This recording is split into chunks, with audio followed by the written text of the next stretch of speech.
Hello and welcome back to the SMITE Pro League and the Road to Masters on our first day of week number 2 of our phase. We already got to watch our first match, the Camelot Kings and the Atlantis Leviathans, and now we get ready to jump into our second match of the day, the Oni Warriors, who are on a bit of a hot streak right now, undefeated amongst their division and their matchups, and the Styx Ferrymen trying to find a bounce back in. Let's take a look at the standings for these two teams and our two divisions. With a win by the Camelot Kings, they have solidified their spot in that first seed with a 3-0 record. Right behind them, though, Highland Ravens 2-0. Styx Ferrymen trying to find a way back in, and a win up against the Oni Warriors can certainly push themselves up towards a potential fight for that second, even first seed. Remember, it's only early on in this phase. Still plenty of opportunities. Remember, 10 total matches that these teams will play up first innings. Now, Oni Warriors on the opposite side for Chaos Division, the only team undefeated in the Chaos Division themselves, 2-0.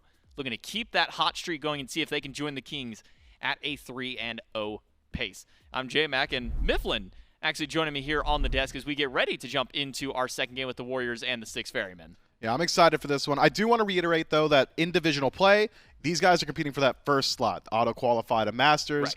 Otherwise, it's a double round-robin in division, one out-of-conference game per. I reiterate for them because I have to reread the notes myself just about every weekend getting ready for these events. So I know some of the fans at home maybe appreciate that. Yeah, definitely got to make sure that the players, the fans, and sometimes even just us here on the desk, make sure that we know what everybody's going through here. And for the Oni Warriors, still vying for that first position, making sure that they can keep that first seed for themselves. Starting off great, 2-0 throughout theirs. I believe a 2-1 set to start their season off, and then a 2-0 immediately afterwards. Now going up against the Styx Ferrymen. And Mifflin, I'll be honest, they've been a little bit silly with their draft so far. A couple of games, one in particular that kind of got thrown by their draft being a little bit wonkier, Merlin solo from SOT. That game didn't work out too well for this Warriors team. But outside of that, the weirdness has been working for the Warriors so far. Yeah, I mean, keeping everybody guessing, playing their own style, a hyper-aggressive style at that, where just force everybody in a tower, collect farm by denying farm to the enemy team, play around early rotations, stack up in the jungle. When we talk about ranked, or when you discuss ranked games, you're like, oh yeah, they just deathballed us. That's the Oni Warriors. They're doing it to SPL teams, right? So I think one of the more exciting teams to watch in that regard. As for how you beat them, push your buttons as well as they do, outthink them. I'm not sure you can. Not how they've been playing recently. The Oni Warriors certainly on a wild hot streak.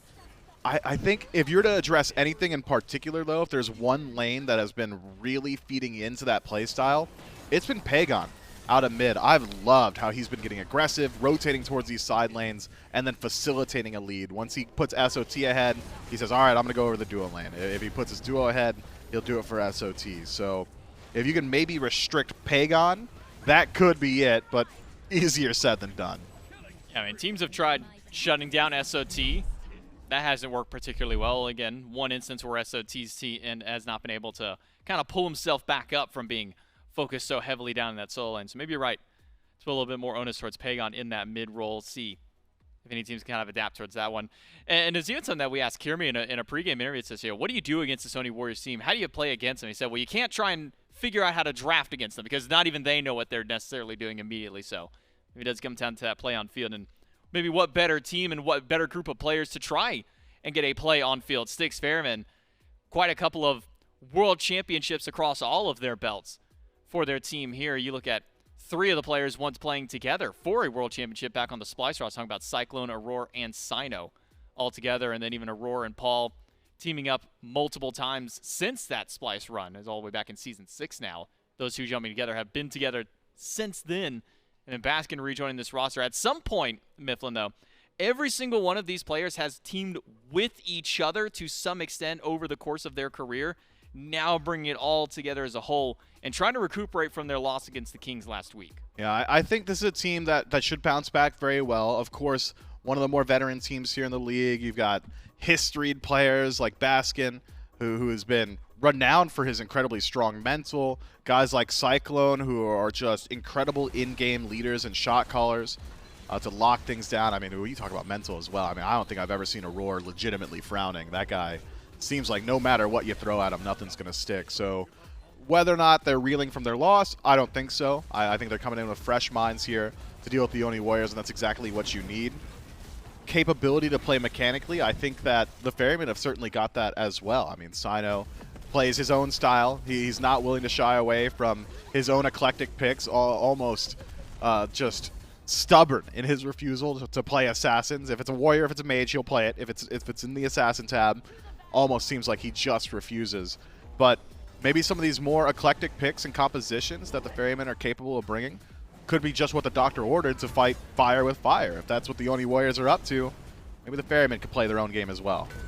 Yeah, that's something I was actually going to bring up to discussion for you, is the fact that Cyno tends to go against the grain whenever it comes to the standard meta of the jungle more than anything else. So maybe that could help elevate the Styx Ferrymen and have some kind of chance to fight that, as you say, fire with fire up against the Oni Warriors. But as far as this team is concerned, I mean, feels like there could be a carry in multiple lanes for these guys. Baskin, whenever he wants to make rotations, just gets the job done no matter what pick he's going through. If you get Paul, maybe something towards hyper carry late game, because Paul typically seen as more of like an early game style of farm, get your first few items through.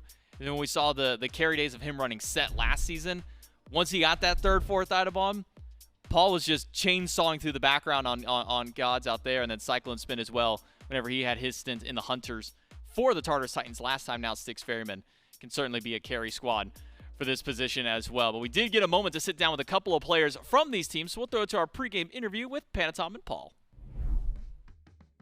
I mean, week one for me was kind of predictable. Like the scores, I thought we were going to win.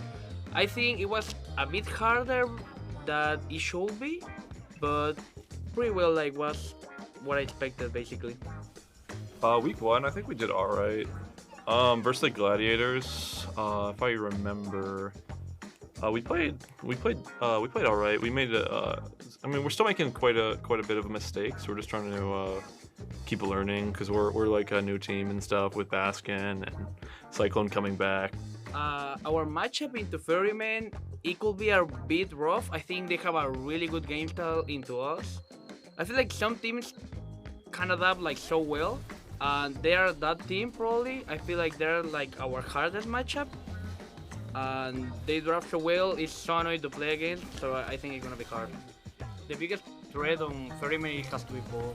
He has like too much gold pool. He play like annoying characters, hard to kill. It makes like my work as a jungler like so hard. I think Panitom, he's like really good. Like he did really good on the Leviathans. I'm surprised they like split up. He's he's like a really solid jungler. I think when he's like online and he's like fed and whatever, their team can play well. Yeah, I think these carry a lot. Like winning the Ferrymen, it could mean a lot on the format, because we only have one game against them, and I feel like they're a top team, so they're probably gonna win a lot of matches too. So getting a win from them, it could be like really good on the course. Panitom kind of hitting home a little bit of what we discussed at the top of the decimate, the fact that these teams only have to play each other once. Very important for either of them to be able to find a win up against there, especially as Panitom says that this feels like it's one of their harder matchups. He says he feels like the Styx Ferrymen are a good team to draft up against the Oni Warriors, a very adaptive team in that regard, and even Paul being maybe one of his more difficult matchups in that jungle versus mid to try and find one of those kills out there. So a lot of respect from both of these players towards their opposition here, Mifflin. Yeah, I was surprised to hear that. One, that Panitom in particular brings up the Styx Ferrymen draft potential, because the Ferrymen play a more eclectic style. The Oni Warriors do as well. Clearly, what they see on field is different from what we see here on the analyst desk, or maybe what some of these other teams are seeing in the league as well. I mean, it's just a different priority order, but maybe a bit of overlap between these two teams. I'm curious to see how these compositions start to round out, what's prioritized, what the bans look like in particular. Feels like this is one where we could be looking at a lot of targeted bans between these squads. So often teams try and deal with Pegon's more aggressive picks in the ban phase, or maybe Panitom's favorites like the Bakasura, things along those lines. Paul has been the recipient of plenty of bans for the Styx Ferrymen, and the Tartarus Titans have passed as well. So it could be that that's the case. But whatever it is that they're playing, I know that it's going to be high action early if the Oni Warriors get their way, and perhaps a bit slower if the Styx Ferrymen get their way. I wonder where each team will maybe kind of put that priority as far as the play on field. In the draft, we've been seeing a lot of things like Martikaros, Hercules have kind of been top in the charts. We've been seeing Yamoja if she makes it through. Been seeing a little less Hell, or not necessarily Hell, but Aphrodite. Yep. Actually ended up making it through, I believe, the entirety of the last set without seeing any bans, any picks. So I wonder if that maybe was just a byproduct of that matchup in particular, or if maybe that starts to trickle down through the league now that we've gotten the new patch woes, the Aphrodite not seeing as much, getting a little bit nerfed. Now maybe we don't see her as much. But we do know that Aror likes to play annoying gods. Him and PBM are both kind of at the top of the list of gods that you, or players you don't want to face off against because they just play some of the most annoying stuff. Hell and Aphrodite certainly in the wheelhouse for Aror. Yeah, Aror, the only one to find success on that Hell out of support. Otherwise, has been one to go towards the Aphrodite, which has been a little bit less prioritized as of recent, as you bring up. The Kumakarna comes to mind for some of Auror's recent games as well. So certainly annoying picks, and he knows that he'll be the first one to tell you. I actually tried to rack the brains of both the Styx Ferrymen and the Oni Warriors as they were getting ready, setting up the boosts. Like, guys, what do you think of the meta right now? What did you think of the previous set? And they stonewalled me. These guys are locked in for this set. They wouldn't tell me if they... I throw them low-ball questions like, is Marty good? They're like, I don't know.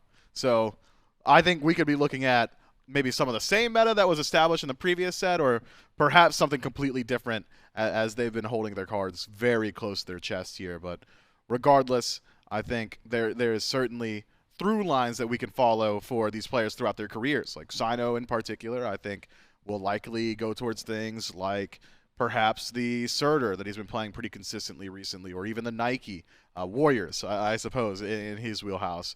Otherwise, maybe Naja. I've been hearing rumblings about the Cyno Naja, but those are rumblings that have been occurring for going on a decade now. On the other side, the Oni Warriors is going to bring the aggression. And that's all we know about the Oni Warriors. That's all you can analyze, is that they're going to bring the fight. And if they have their way, they're going to keep you in your tower. They went out on neutral farm on map, or macro farm, I should say. Neutral farm, perhaps incorrect. When the Oni Warriors established their lead, it's because they've forced your minions into an objective. You've lost your own gold as opposed to not collecting it on the map. If that's the case, I think you can probably confidently say that the Oni Warriors are going to look towards lane pressure, and that's where that Marty comes into the conversation. Things like the AMC, the ability to push these waves in early on and start rotating throughout the map. I'd be surprised if that guy gets locked in again. I mean, the performance from BMT, maybe it's recency bias. What have you done for me recently? Marty's done a whole lot for me recently. Yeah, definitely from our first set, we can see just how strong Marty Cross has been, though when I kind of think of these players sometimes, Marty doesn't really stand out as like a Paul god for the mid lane necessarily, so maybe we don't see it there. Cyclone has played the Marty Cross to some success, at least a little bit, so maybe some priority towards the duo lane. Does Pegon really kind of shout to you as a Marty Cross player, or is Pegon maybe a similar mind of Paul to kind of maybe go towards these hyper carry style assassins? We'll see what does get locked in as I'm going to pick some bans for game number 1, but feels like if these two teams are drafting this Marty, it might be going over towards duo lane, Myth. Yeah, I tend to agree, and Pegon's been reined in a bit so far this year. Hasn't been going towards the Susano mid, isn't locking in these wilder picks. For the most part, it's been the Merlins, the Tiamats, the standards, a couple ADCs here or there as well, but generally likes to go down that crit build given the opportunity, and I think that speaks to Pegon's personal priority, which is perhaps soloing his direct lane opponent as opposed to filling out a composition. So whether or not he wants to play Marty, TBD. But if the god's good, I think everybody in the league that should be playing it will establish it or start developing it. And the god seems to be good. Banned out immediately. Yeah, the Oni Warriors not wanting to play Marty, nor Baba, or Aphrodite. In the one game, I believe, in the Oni Warriors set during the kickoff where they did get to play Aphrodite, SOT played that one, was, I believe, the only loss that the Oni Warriors had during that kickoff event. Have since have not been seeing the Aphrodite come over towards this team. Meanwhile, Styx Ferrymen, they target out Jake, and I think right to do so. Taking away 2 of Jake's signature picks here with the Nox and taking this Horus out of the equation as well. Maybe a smart ban or maybe a smart little knock there, at least for the Styx Ferrymen. And then the Serqet as well, which we've been seeing has been a very high performer in the junglers. Certainly been getting a lot of kills. So we look back even to game number 1 of our set that we just cast earlier on, Mifflin, adapting with, I believe, 7-1 and 2 to start the game out. Wasn't enough to win out for the team there, but definitely certainly high kill pressure for this pick. Seems like getting crit for free is probably just pretty good, especially in a crit meta where the crit items are also pretty good. So Serqet, I think, fine to find her way into that ban column. But banning out Jake is no longer a simple task. It feels like back in the Bolts days, it was get rid of the, well, for a brief stint, get rid of the tier, you're fine. Afterwards, it was get rid of the Ymir and the Nox, you're fine. Jake, as of recent, in his last 5 games, for example, has played 5 different picks: Terra, Athena, Horus, Maui, and Nox. So certainly some versatility here for the 408. I don't think just getting rid of those 2 is going to knock him down too far. It's more so dealing with what those 2 bring to a composition. The mobility that the Oni Warriors loved playing around, the ability to jump into your backline as a 5-man core thanks to the Sky, or the simplicity of Shadow Lock into massive damage combo removed. I think addressing some of the drafts that the Oni Warriors have gone for, as opposed to just trying to target one player. Now the bans are done. The first few picks roll through. Habois for the Oni Warriors. Styx Ferrymen will take Vamana and Merlin. And Myth, I'll be completely honest with you, I have no idea which of the 3 players on my mind for the Warriors team that this pick is going to, because we have seen Habois for Pegon, Panitom, and SOT over the course of their careers. Even a little bit of recency with SOT taking it during the kickoff. So I'm not quite sure where this one is going to go, and I honestly don't think that this Hell or Cernunnos really helped me in that regard. Well, we know where Cern's going. Right. Well, that's net. Okay. I need J-Mac. I need this. I need something to latch on God, to what if here. the Hell's going to, nah, Pegon. I don't think Pegon. I think Hell potentially could support, could potentially mid.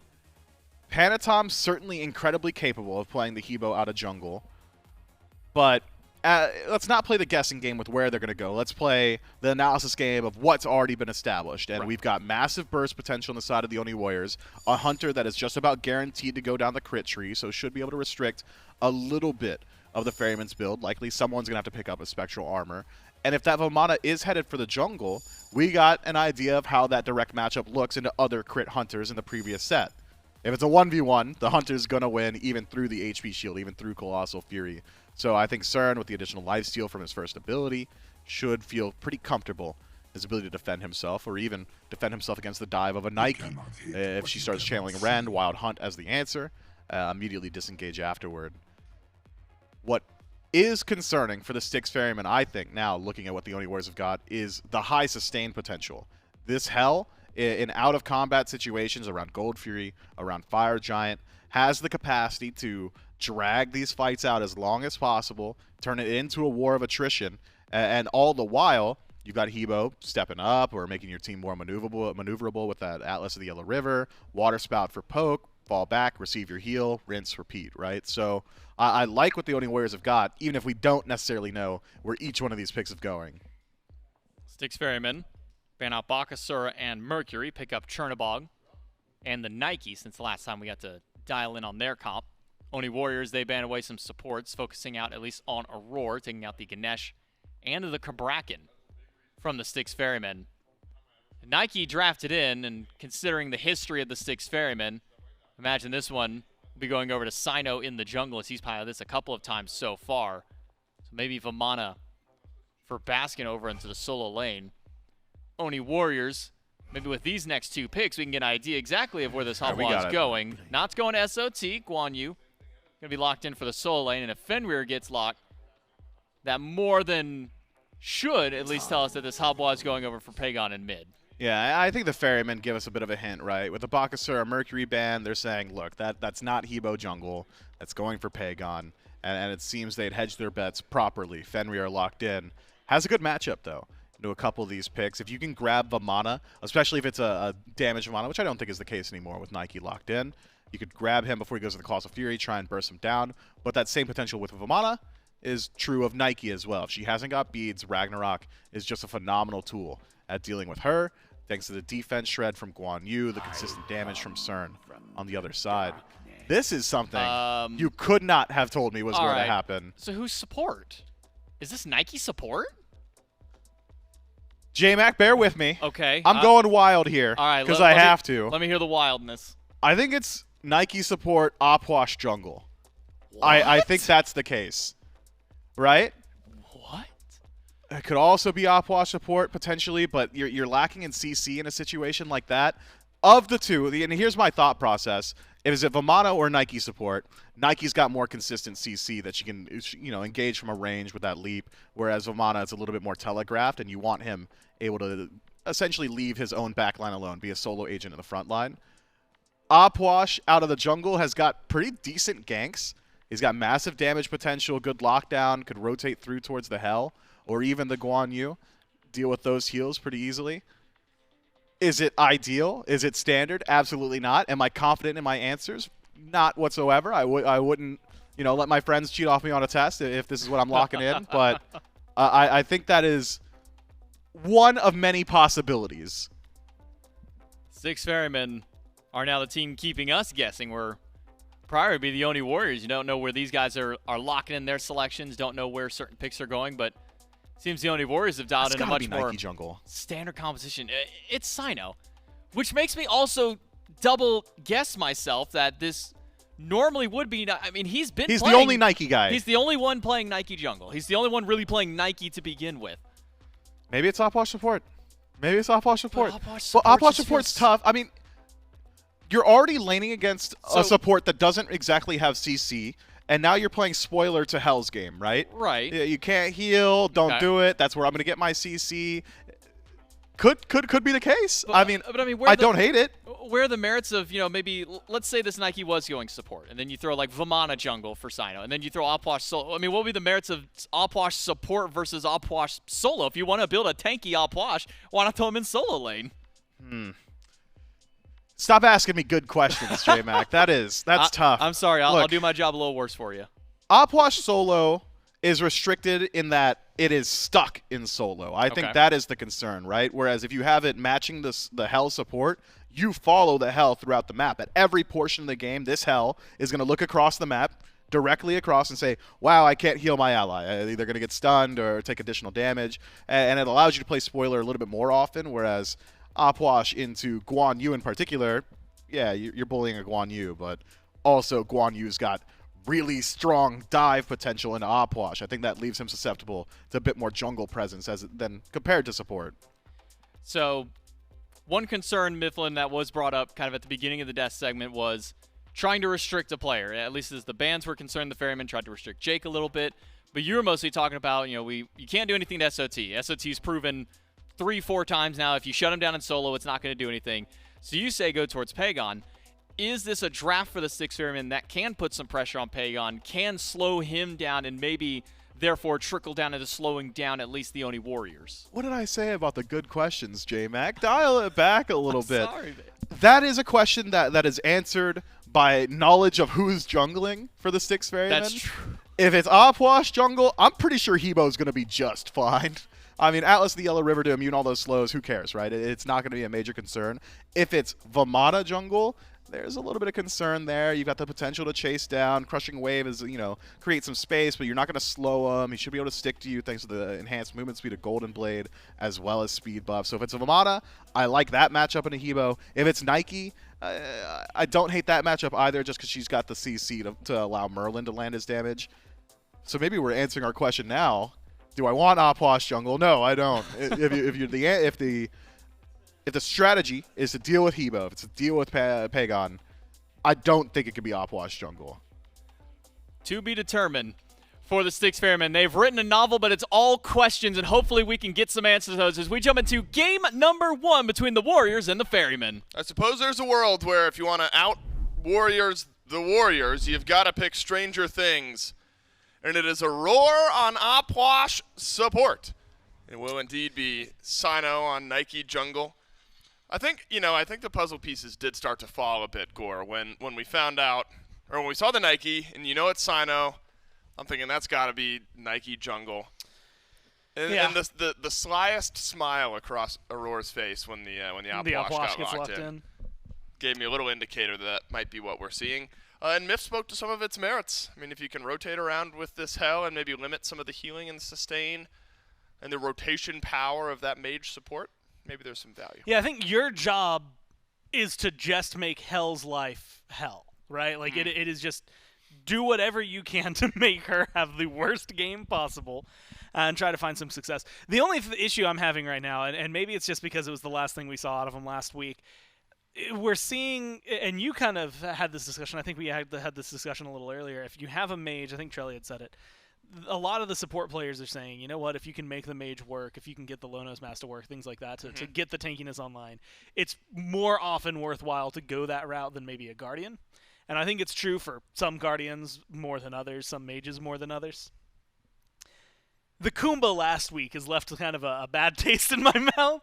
And I'm just and the only issue I have with seeing this Opwash is I'm really worried we're about to go that same route. Yeah, the thing, look, I think Aror's Kumba is up there with certain players and like their Ymirs in the league. You know, I think Aror, sometimes it's the reason you win. Right. And then sometimes we get what we got. Completely the reason that you lose. And that's what Aror loves that pick so much, and I think maybe Ferryman fans glad we're not seeing it immediately in game number 1. But really, you know, I kind of said it as a joke, but out Oni Warrioring the Oni Warriors has got to be one strategy in dealing with this team, and maybe not only being creative in picks and bans, but something that allows you to be a bit more scrappy, and that could be Opwash, and if sustain is going to be important for this Oni Warriors team with a Guan Yu, with a Hell. Empty the Crypts should go a pretty long way in limiting that. You still have a lot, I think, to offer on field. I mean, add in you mentioned Empty the Crypts. Factor that in with Merlin's damage, with the fact that you've got a Vamana who can chase people down, a lot of slows on this team as well. I mean, there's a good chance you get locked up in like 2 ultimates from the Ferrymen, and that's just curtains, right? It's just over for you from that moment on. You've got a lot of good, I want to say, like, escapability from some of these gods, right? Netrioid should be able to dash away, SoloOrTroll can ult away, Panitom can just jump, and then if that doesn't work, jump again. Hebo's going to struggle a little bit, even though your ult can displace. That's not really how you want to use it. So I think that the Ferrymen have a really good combination that, honestly, once the mid 3v3 starts, I think it really starts to pick up. So I think that Aror, for appropriate reason, has my attention. And a lot of it is just going to be... Man, it's this lane. That's the thing I'm most worried about. Agreed. Netrioid on a Kern. All you need is one misstep from someone on the Ferryman, and suddenly things will fall apart.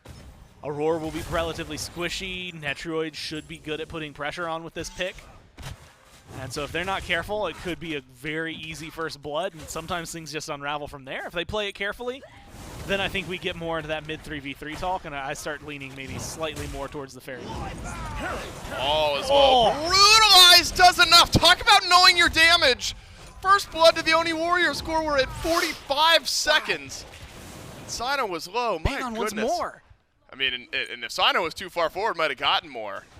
That is a level 2 Hebo and a level 2 Fenrir, and that is first blood. A difficult start for Paul. Merlin's just wanting to clear.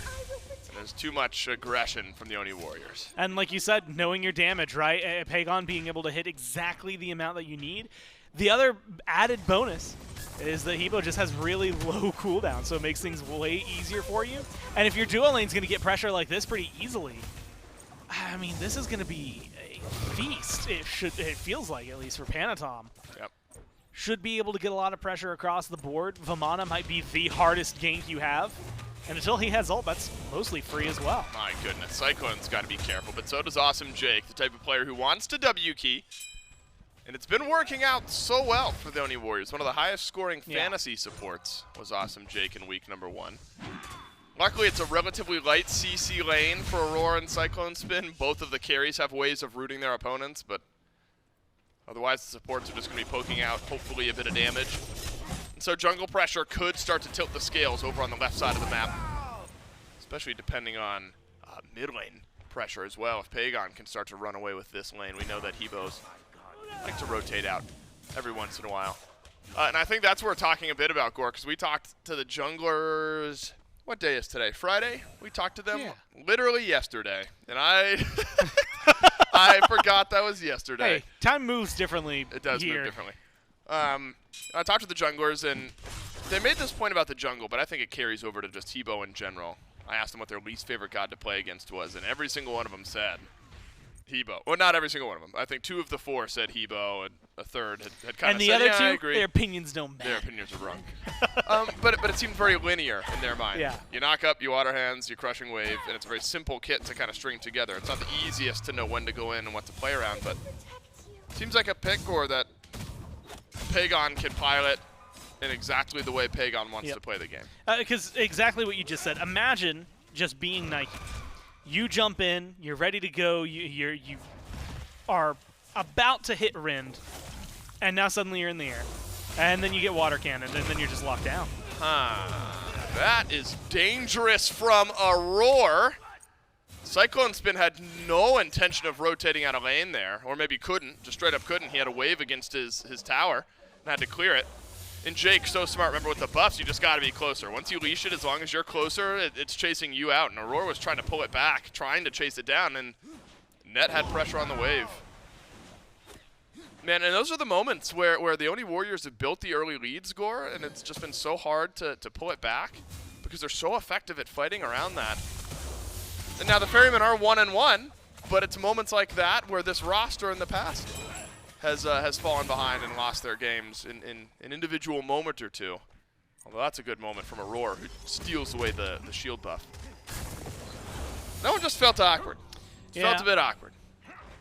It always brings you to the question, like, you know, Paul dying for first blood, that's just a good play from the Warriors.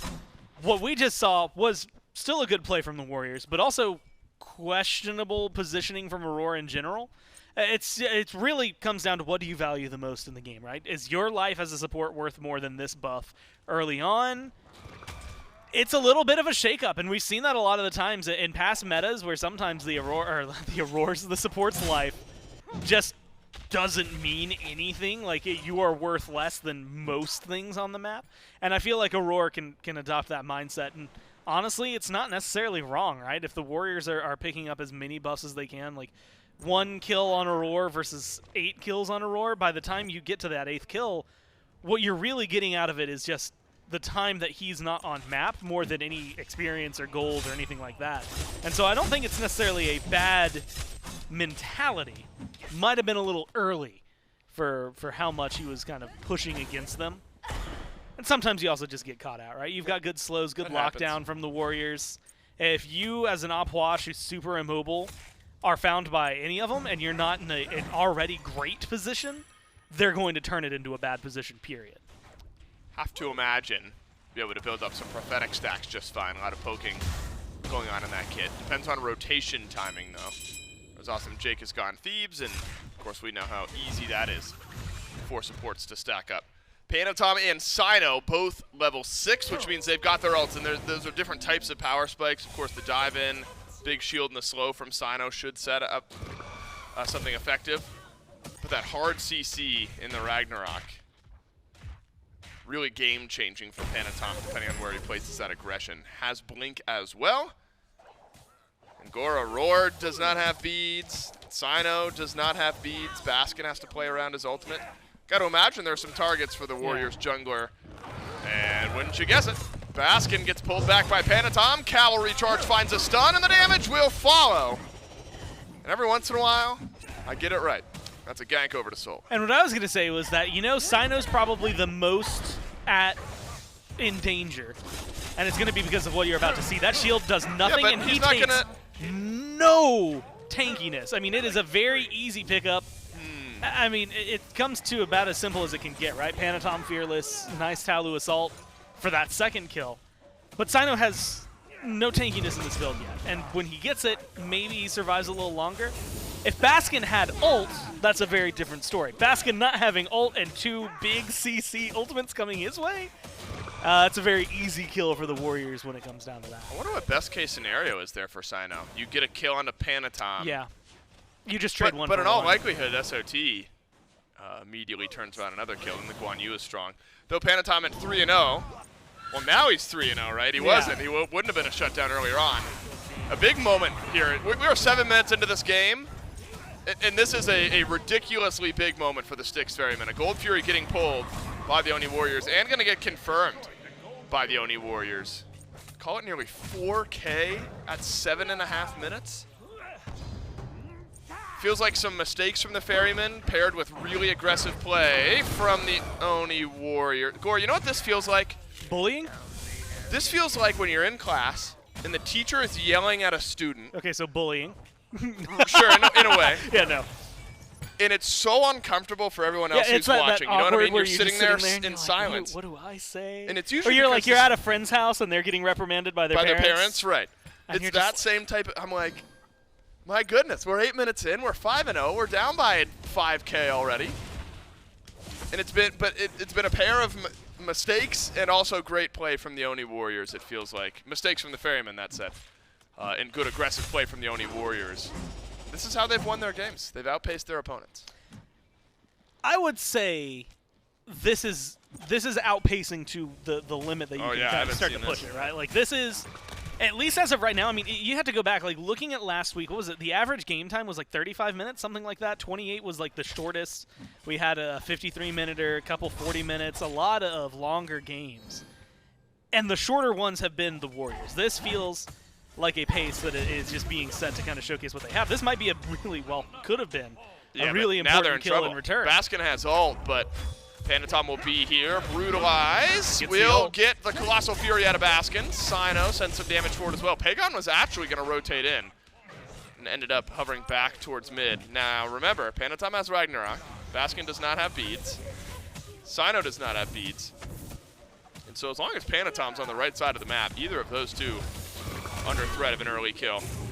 How about a 9-minute Tier 1 tower over on the left side of the map? No other tower in the game has taken really any damage. The Bastions in mid have been beaten down a little bit, but Gore, we've seen presence on right.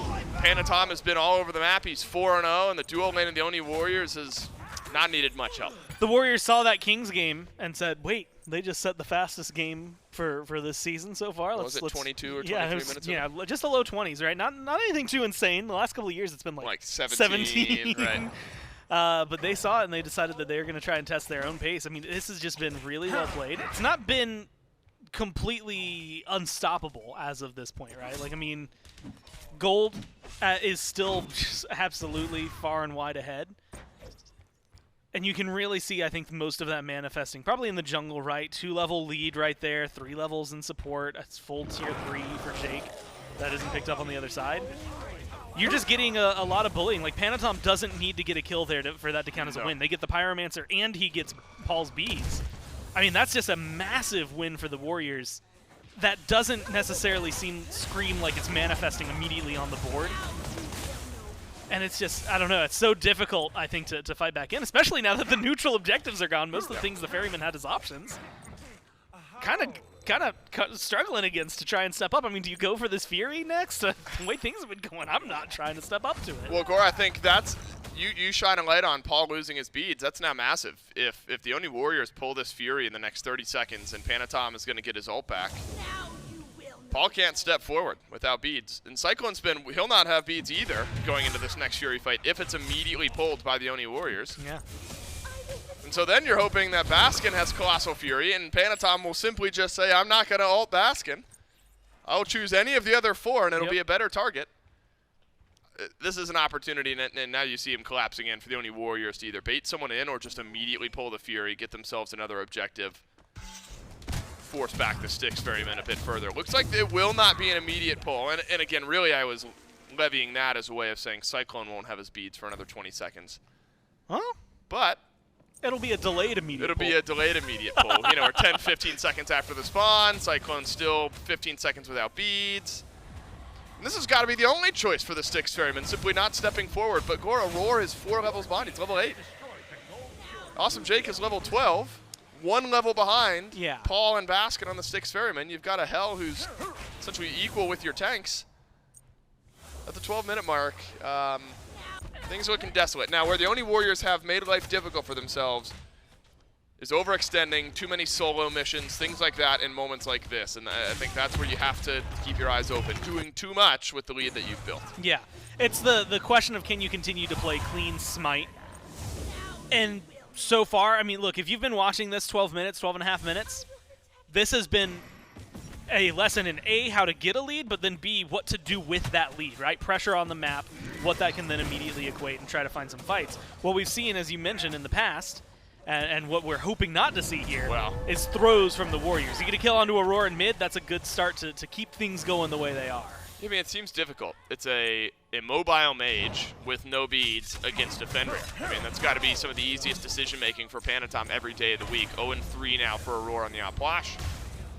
And the Styx Ferrymen will lose their support one more time.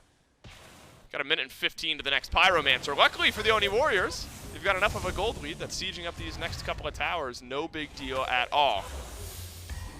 Now Baskin has been able to farm up a 1-level lead over SOT, knock down the tier 1 tower on the right side of the map. And so there is at least a lane that is not woefully behind for the Styx Ferrymen here, Gore. And it's really mid. Paul has been able to stay even in XP, and Baskin has got a slight XP lead. But when everything else is flowing against you, I mean, look at this. It's going to be a 3v1, and I'm not even sure. Well, Sot doesn't have ult, so that's maybe why he's under some pressure. It's actually going to be a 4v1, and Sot will simply gallop away. Then back in.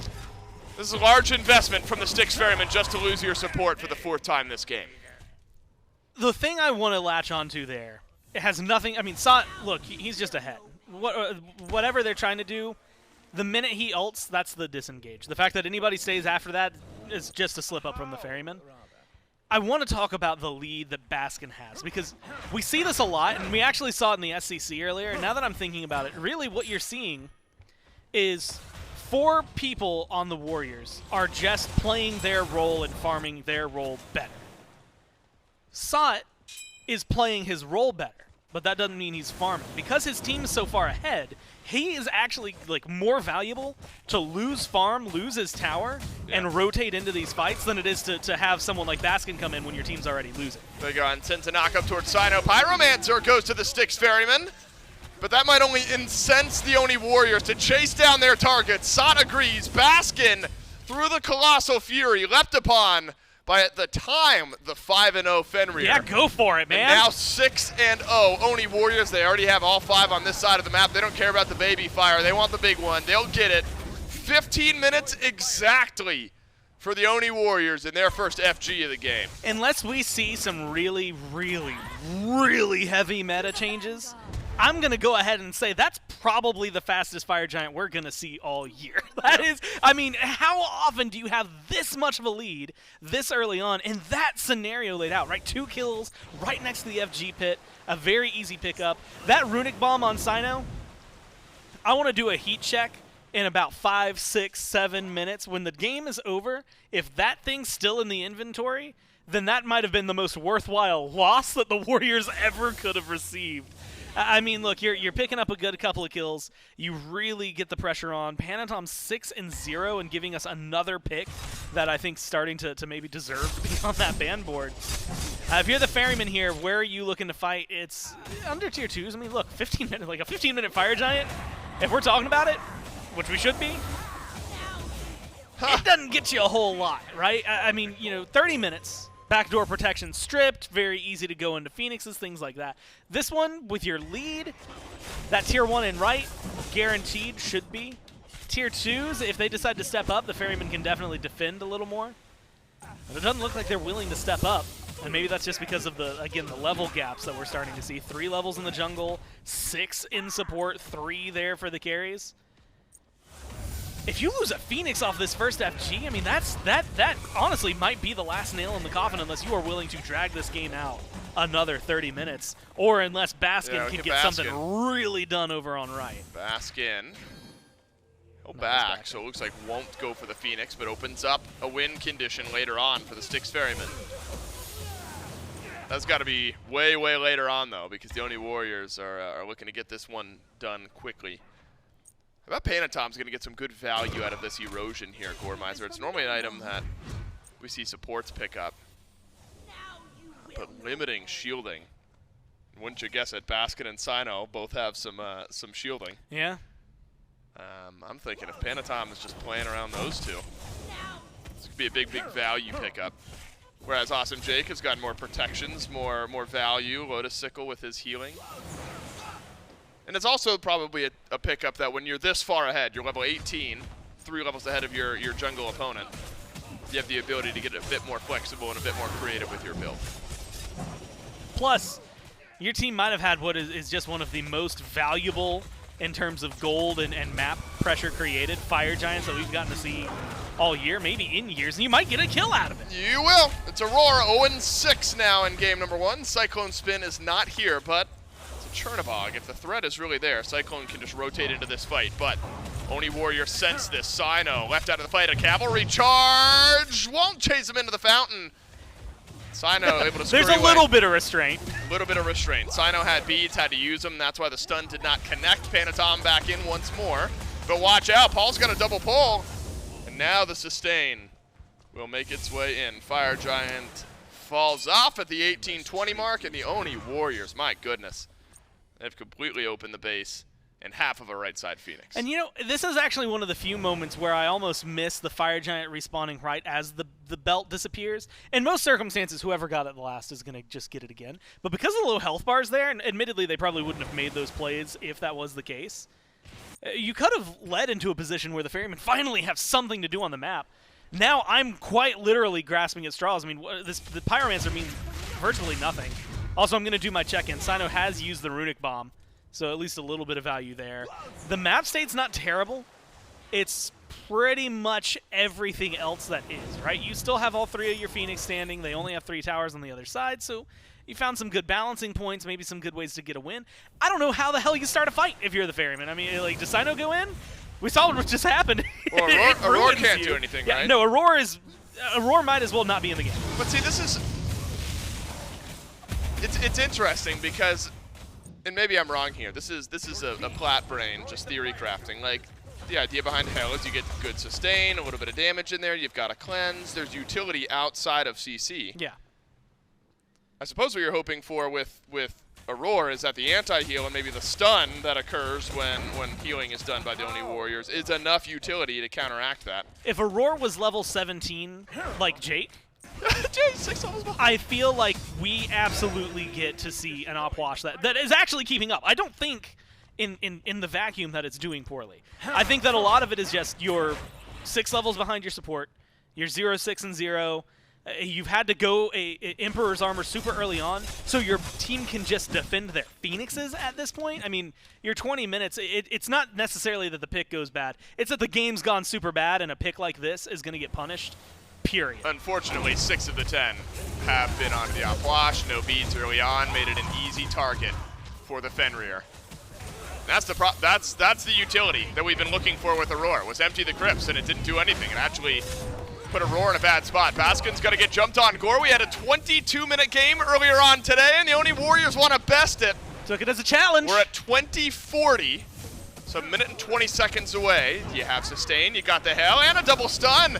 Plus a Ragnarok from Panitom. That gets beads off of CycloneSpin and half of the health bar from Cyno away. Call for now. Maybe one more bird. Again, practiced restraint from the Oni Warrior. Cyno, last-ditch effort. Shielding. What shielding? Panitom jumps on him once more. And the left side, Phoenix is an afterthought. All 3 birds down. Aror respawns, walks forward. And we'll drop to 0-8 here in game number 1. Look, this is unbelievable from the Oni Warriors. They took this fight to the Styx Ferrymen from minute 0. 45 seconds was first blood, and I think maybe the smart play here, Gore, is go back and reset. Pull him out of the base. Or base. is it to bait the Styx Ferrymen forward? Goodbye, Paul. Baskin's in Colossal Fury. CycloneSpin's 1 Aegis away from death. A double kill for Netrioid. I have SOT. Thank God my fantasy team is getting some value here because this is an obliteration. Oh no, Aror respawned and died again. That's the downside of being level 11 at 21 minutes. Can they do it in 5 seconds? They can at 21:55. Oni Warriors obliterate the Styx Ferrymen. Now, the polite way, I'm going to treat this as politely as I can. So for the Warriors, for anyone watching at home, what you just saw was a really good way to get a lead and how to play with that lead, right? Very aggressive. I will admit that's not for every team, right? We could see the Kings get a very similar lead and end up winning the game, maybe even in the same time frame, but with half a kills. And so it's not all about the kill importance. It's the play on the map, but the Warriors really did find the opportunities to get those picks, lean into where those objectives are.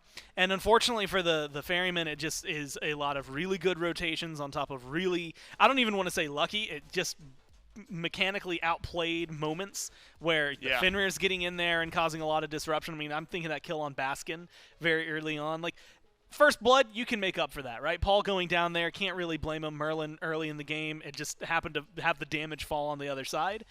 That kill over in right really opened things up, I think, for Panitom to start rolling. And from that moment forward, it just kept going in their way. Not to mention the fact that the duo lane had pressure pretty much the entire time. I don't think I saw them anything short of the Tier 1 tower line. A forgettable game for Aror. You Yeah. mentioned opportunities. We'd like to forget it. We will. You mentioned opportunities for the Oni Warriors. Gore, would you call them opportunities? That's game number 1 for the Oni Warriors. Game number 2 coming up next.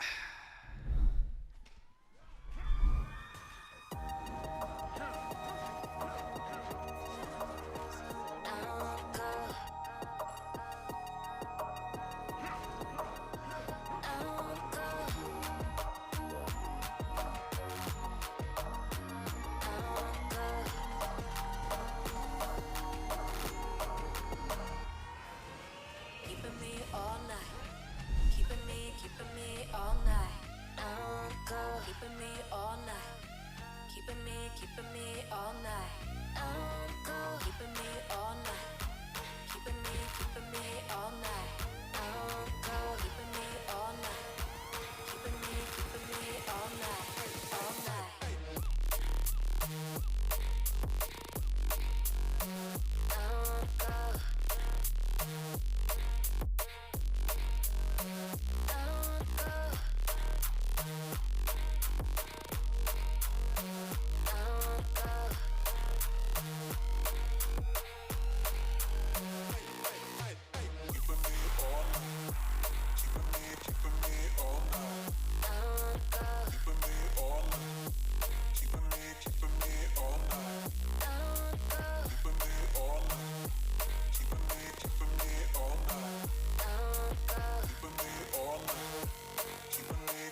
game number 1 of our set between the Oni Warriors and the Styx Ferrymen went pretty fast. Well, one of our fastest games so far this season, if not maybe at least the fastest one out there. Another thing that is also going fast, and you're going to lose out on your opportunity if you don't do it now, is to get our eShell shakers from our friends over at advanced.gg. So if you haven't already, this is a limited time item, and you will not be able to pick this up for very long, so make sure that you get it before you don't have the opportunity to do so. It's an absolutely great shaker, heavyweight, got a long life on there as well, just between how long you keep ice in. I mean, 30 hours it says that you can keep ice cold and alive up in that shaker, so make sure that you pick that up now over at advanced.gg and use code SMITE to get 10% off of your order. Thank you so much for Advanced.gg for partnering us with here at SMITE and the SMITE Pro League.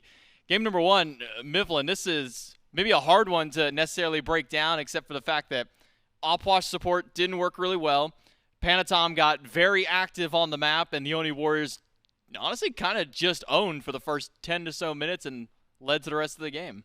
Yeah, so I'm going to try and rephrase that as we jump into like a reel or whatever it is that we got to do, because I have nothing intelligent to contribute to the conversation here. I mean, that is absolutely ridiculous. Panitom looks like the best player in the world for the first 5 or 6 minutes, and then the Oni Warriors look like the best team in the world for the rest of the game afterward. That was an incredibly dominant performance from them. I had thought there would be a bit more intrigue around the Opwash. I had thought, you know, you're playing spoiler to the hell, the stuns are going to be there, you're not healing nearly as much, but yeah, that wasn't the case. And I thought to myself, okay, well, at least the Fenrir is not going to get much stronger than he is at the 6 or 7 minute mark. And also not the case. He just continued killing everybody on cooldown. I thought to myself, well, Aror is going to start surviving when he picks up beads. I think he ends the game at level 11, so it doesn't get beads either. I thought a lot of things. But, I mean, there's not anything I could have done differently. Not anything they could have done differently, I don't think, besides just not get died. I'm speaking about the Styx Ferrymen. The Oni Warriors, they just did it, and they made it look easy.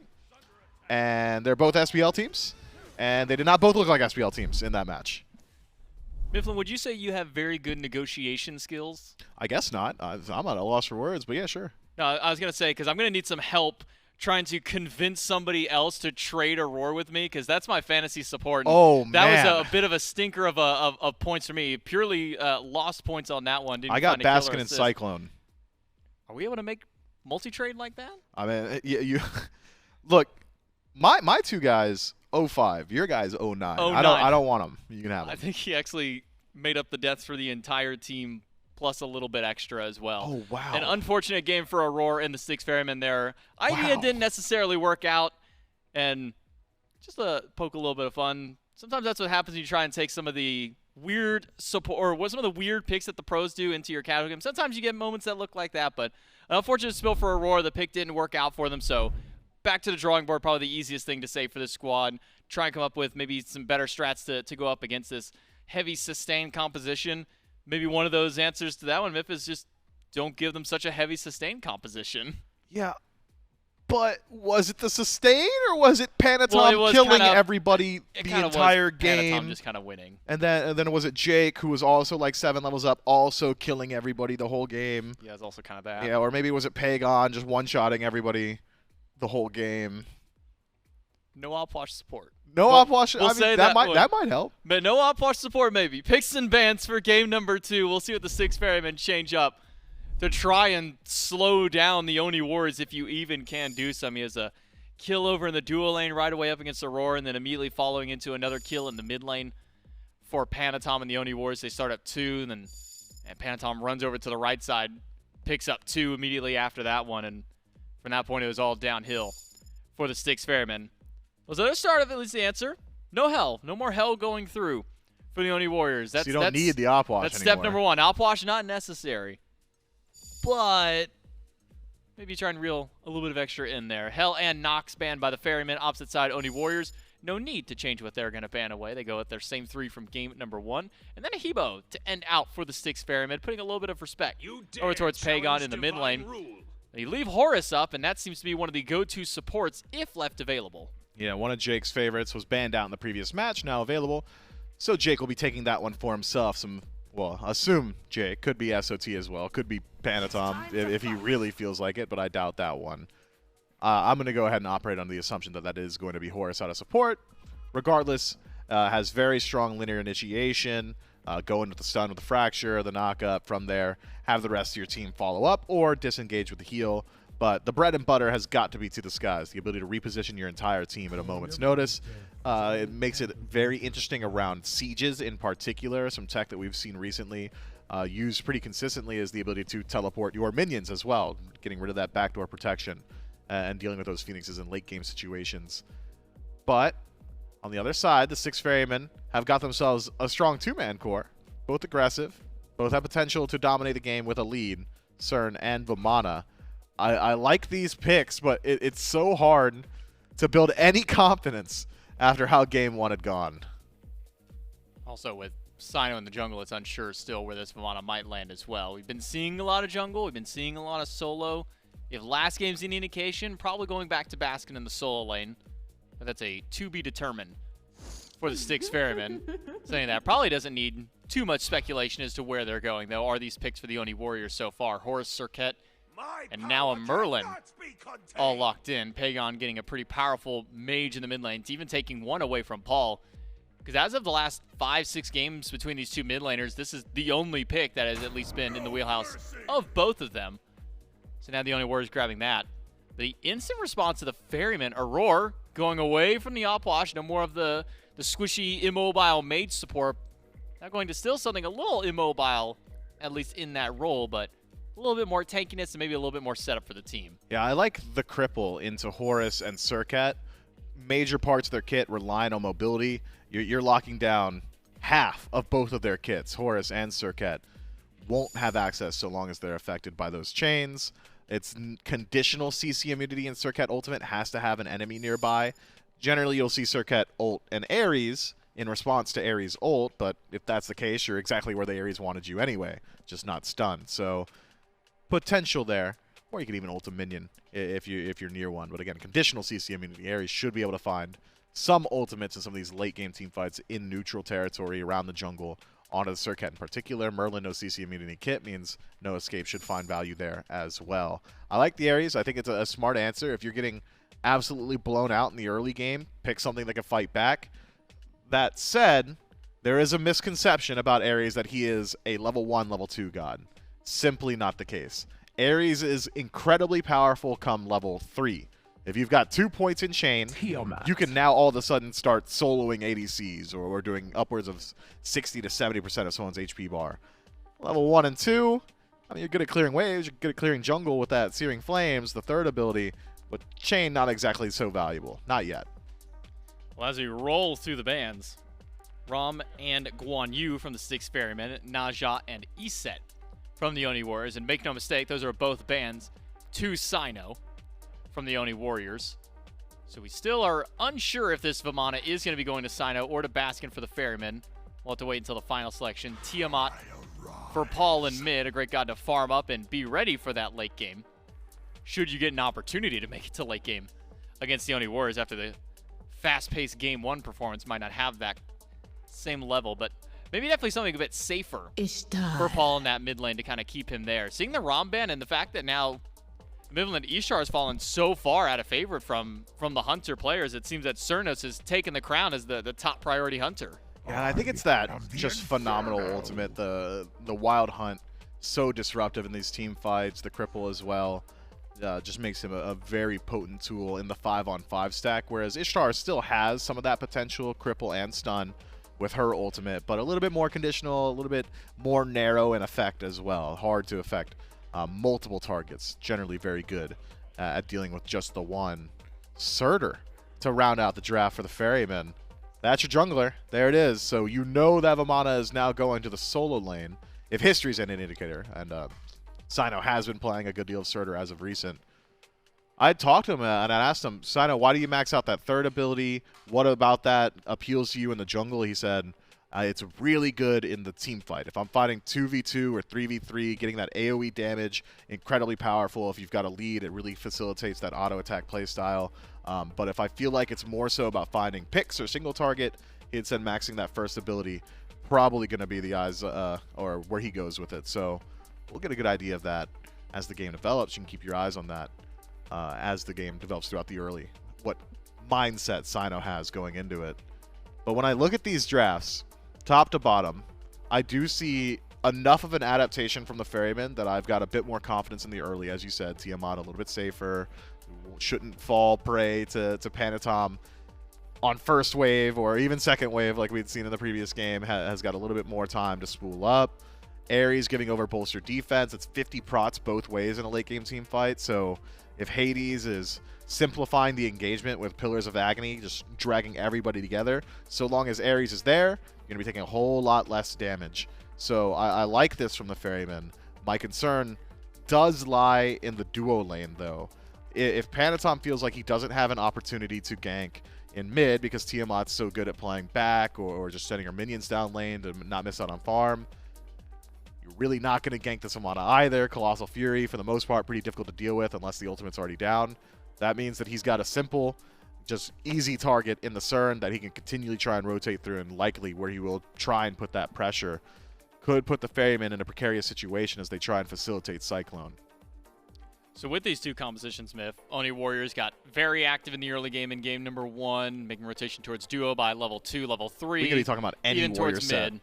True, that could just be any Warriors game. They're going to fight early. So because of that, for Styx Ferrymen, we talk about some of the strengths of maybe at least holding back the Warriors, maybe not falling prey towards some of those early ganks. Is this a composition for the Ferrymen if they can get through that early game, if they can keep Panitom from going out of control early, if they can keep the Oni Warriors at bay? Is this a strong composition for the Ferrymen towards late game? I like their team fight a whole lot. I feel like they've got great dive potential between Surtr and Vamana. Ares is going to be burning beads no matter what.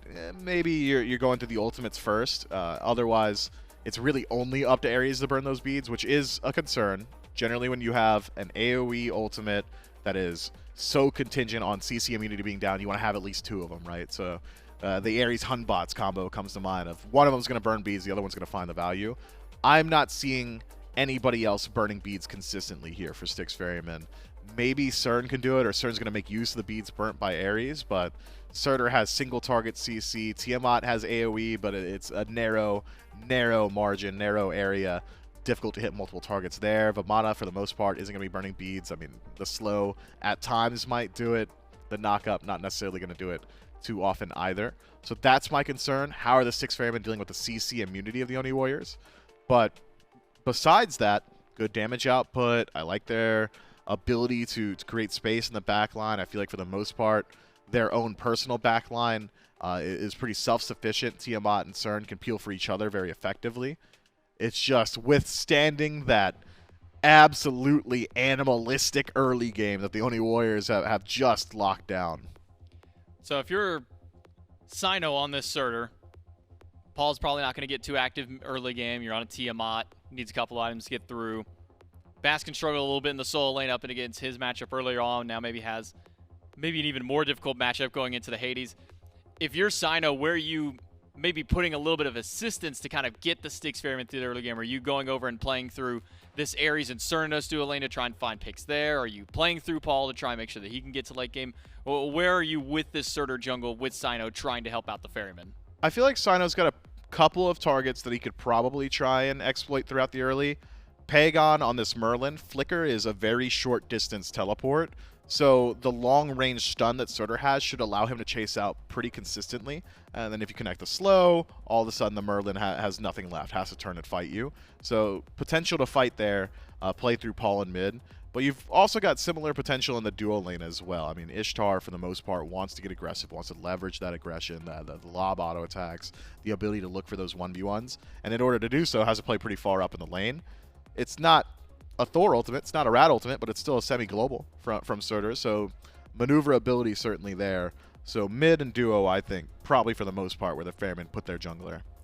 We'll have to see if the Styx Ferrymen maybe can find that opportunity to get through, see if they can push through the early game, find that late game, and try and extend this set to a game number 3. But to do so, they got to win out here in game number 2. Let's delay no further and jump right in with Dave and Gore. Yeah, that's right, from the desk. Slow down that early game, because my goodness, Gore Miser, we were about, what, a minute and 45 seconds away from first blood in game 1 right now. And things never really looked back. It's a Serqet this time instead of a Fenrir. Opportunities for disengage. I mean, Aror still could be a threat, but really that Ragnarok being off the board, and maybe the targets being less obvious because of that. You have to imagine it's a little slower this game from Panitom and the rest of the Warriors. Yeah, but the thing that I think Serqet brings, so one of the strengths of Fenrir is the stun off the leap, which you have to build up your passive for. Serqet has the taunt, which honestly is really powerful, Yeah, it's solid. especially early on. And, you know, I agree with you, you know, not having the Ragnarok ult is incredibly strong, but I also really like Serqet just in general as far as her Serqet's ult good goes, right now. because you can grab, I mean, you're still grabbing someone, right? And you're still displacing them. It's just a very different style. Instead of holding them in a certain spot, you got to throw them to a certain place. And so there's definitely going to be some room parallels. for error, room for error, and for the Ferrymen to maybe make some plays happen. But I think there's some similarities as well they should maybe be worried about.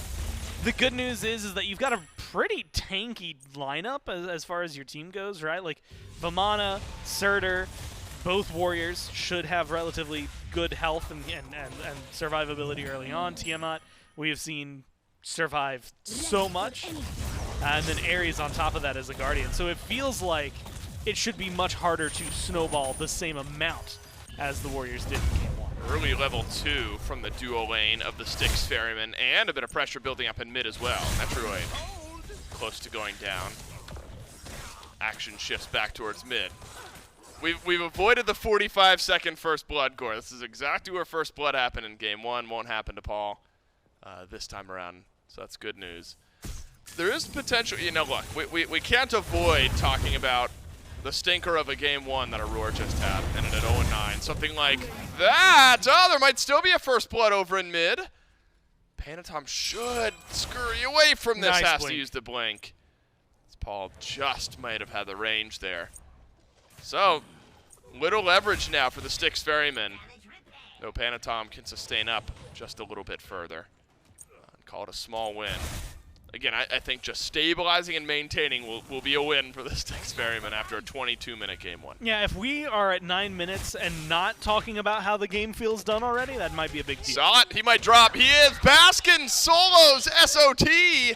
And we get a 145 first blood here in Game 2. It's maybe one of the more rare ones to get, Gore. It's a solo kill in the solo lane. Hades takes a tumble right off the bat, and unfortunately for Sot, just used teleport. Or no, maybe he used blink. My eyes are scratchy right now. At any rate, won't be able to get back to lane. It is blink and then the shard, so my eyes are scratchy right now. It's the blink that he used. So either way, he was gonna have to walk back to lane. Gives Baskin a nice little lead here at the beginning of the game. And honestly, not only is that a good way to start, it really does give you, I think, something to lean on. Hades has been interesting to me. I feel like we've seen him, and once last week I know we saw him where I believe he won, but there were quite a few games over the last month or so, right, through SEC qualifiers, kickoff, things like that, where I started to lose faith in the Hades. And that's not necessarily a great way to reinstill something, right? Relatively squishy god. The healing, especially after the changes, does not get you as much as it did before. So before you could, dive 3 people, splash a heal, you drop to 20% in the first engage, and then go back to full immediately after. Definitely going to be some struggles, I think, for Sai here. Jake hates this. The chains have stopped that dash for so long. CycloneSpin immediately follows it back up. But also Jake has a bit more damage. Body blocks needed now from Netrioid, but they're not enough because Aror can simply burn through. And how about it from the Styx Ferrymen? They walk it awesome Jake. And I love that moment from Cyno. Cyno had scrapped with Pegon for just a second and ended up just going back to base. Realized he was not needed over on the left side of the map. Pegon could be in some trouble. Wow, Netrioid ends up dying anyway. What happened to the Oni Warriors in Game 1? Or to the Styx Ferrymen in Game 1, they're now doing to the Oni Warriors. This Pegon blinks, or Panitom, my goodness, I'm all over the place. Panitom blinks over towards the left, not without Netrioid also dropping, so the dual lane for the Oni Warriors, each with a death. Clean pickups, man, and sometimes it's just as easy as it could be. I'm really curious. So Netrioid died, and I looked at the positioning on the map, right behind the purple buff, still in a position where all it takes is a little bit of aggression from the Ferryman. Really curious as to I mean, for lack of a better question, why he stuck around? You know, stealing your purple, but you're in a 1v2 against an Ares who's going to outpressure you. All it takes is one chain, and suddenly your life is ruined. And so I don't know if I necessarily like the call of sticking around, trying to go for the fight there. And for the Ferrymen, they showcase maybe why you shouldn't. Right now they both have a lead in the duo lane, which is something we have not gotten to see in a few games. And they get to control maybe more of that pace because of the Ares.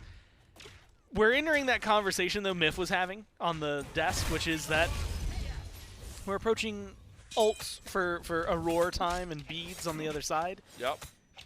Should pull Panitom every single time. Right now, if I'm hitting tab, I see Panitom's got blink. Aror, I think, should be setting Panitom as the kill. He is the guy. If you're going to try to grab someone, he's the one to get. You might pull some beads in duo, though. Yeah, trouble now. Looming for Netrioid and Awesome Jake. Will Aror use his ult early? He sure will. That's got to get beads off of Net. Oh, wow, Jake Awesome didn't use it. Jake didn't use his. Ends up getting pulled back in, but Panitom is here to fight. Pegon on a slight rotation out of mid. Won't end up committing. Value immediately between Aror and CycloneSpin. Yeah. I also see Cyclone's ult is down, so could have been some interplay there with Awesome Jake and his beads. Panitom sends Cyno right back. This fight has just kept on going. Auror's gotten the kill on Panitom, but Pegon with his first of the game. This is just awkward. But the Styx Ferrymen able to add one more, and both junglers go down. You know the thing you and the desk were saying, I think, going into game one, which was like out Oni Warriors, the Oni Warriors? Yeah. That's what they're actually doing this They game. are, they're doing They're just playing more aggressively, more in your face, looking for the fights where maybe in other teams we're not seeing anything at this point. I love the way that they're approaching it. And I think things go maybe a little bit worse. Jake ultimately does end up having to use the beads, manages to keep them. Maybe pulls his team into a little bit of an awkward spot because he gets pulled back, but sometimes you're just going to have to play the risk there. I think that we're seeing good pressure from the Ferrymen, and now knowing that Auror's ult's about to be up, you've got two pairs of beads down, and then two that don't have beads, so a really, really wide board of people that you can pull in. And unless it's Jake, they're probably not getting away too easily. A lot of the other dashes are easily body blocked. Save for maybe Serqet's, right, who's going to be able to just disengage. So maybe Panitom can get pulled in, get back out really quickly. But the Warriors are definitely going to be feeling some pressure for the next few minutes. And with the blink available, 2-0-1. Aror in the last 7 minutes has done more in this game than he did in the entirety of game one. Aror is almost the same level in the last 7 minutes as he was by the end of game number one. I say that he had to have gotten to like 11 or something like that by the end there, but I think he was 11. XP was not quite flowing at the 22-minute mark. Panitom would have loved to get active, match the pressure that Aror and Cyno have placed on the Oni Warriors. Got the Jotuns with a little extra CDR. Panitom's in trouble for this. Going to be avoided by a well-timed ultimate from Panitom, but now he's got to scurry away. We'll be able to do so. I think that's worth talking about as well. Aror with his ultimate is going to cause trouble, but there are avenues for the Oni Warriors to disengage from that. Panitom shows us one of them, but you've got to be on it. You got to be immediate, and you got to time it properly. That's the thing. That it's easy to talk about Panitom getting pulled by the ult because what he just did to avoid it is a very niche scenario in this game. You require someone to be nearby that you can grab to avoid things, and like you said, it has to be timed. I mean, picture perfectly. And so he's able to pick that one up and make sure he doesn't get pulled there, and then gets to use the Serqet mobility that we're used to seeing to get out of there. And maybe it's just a small stutter overall for the Ferrymen. Maybe that doesn't stop anything, but realistically, I want to see Aror play that aggressively. Beads are back up. They need someone to do something about it. Oof. And try and find some of that aggression, maybe control the Warriors' relics a little more. Little chunk of damage from Paul out of mid. It's well timed by Doug because I was about to mention the 3-kill swing that the Styx Ferrymen have had over the Oni Warriors has not really resulted in much. Pegon's actually got a slight lead over Paul from what I've seen over in mid. Panitom has a slight lead over Cyno in the jungle. Jake even has a slight lead over Aror as Aror just hit level 8. SOT in trouble now. Should be okay. Baskin won't look for the chase any further. Roy CycloneSpin at 1-0-2, got Blood Forged into a little crit after that.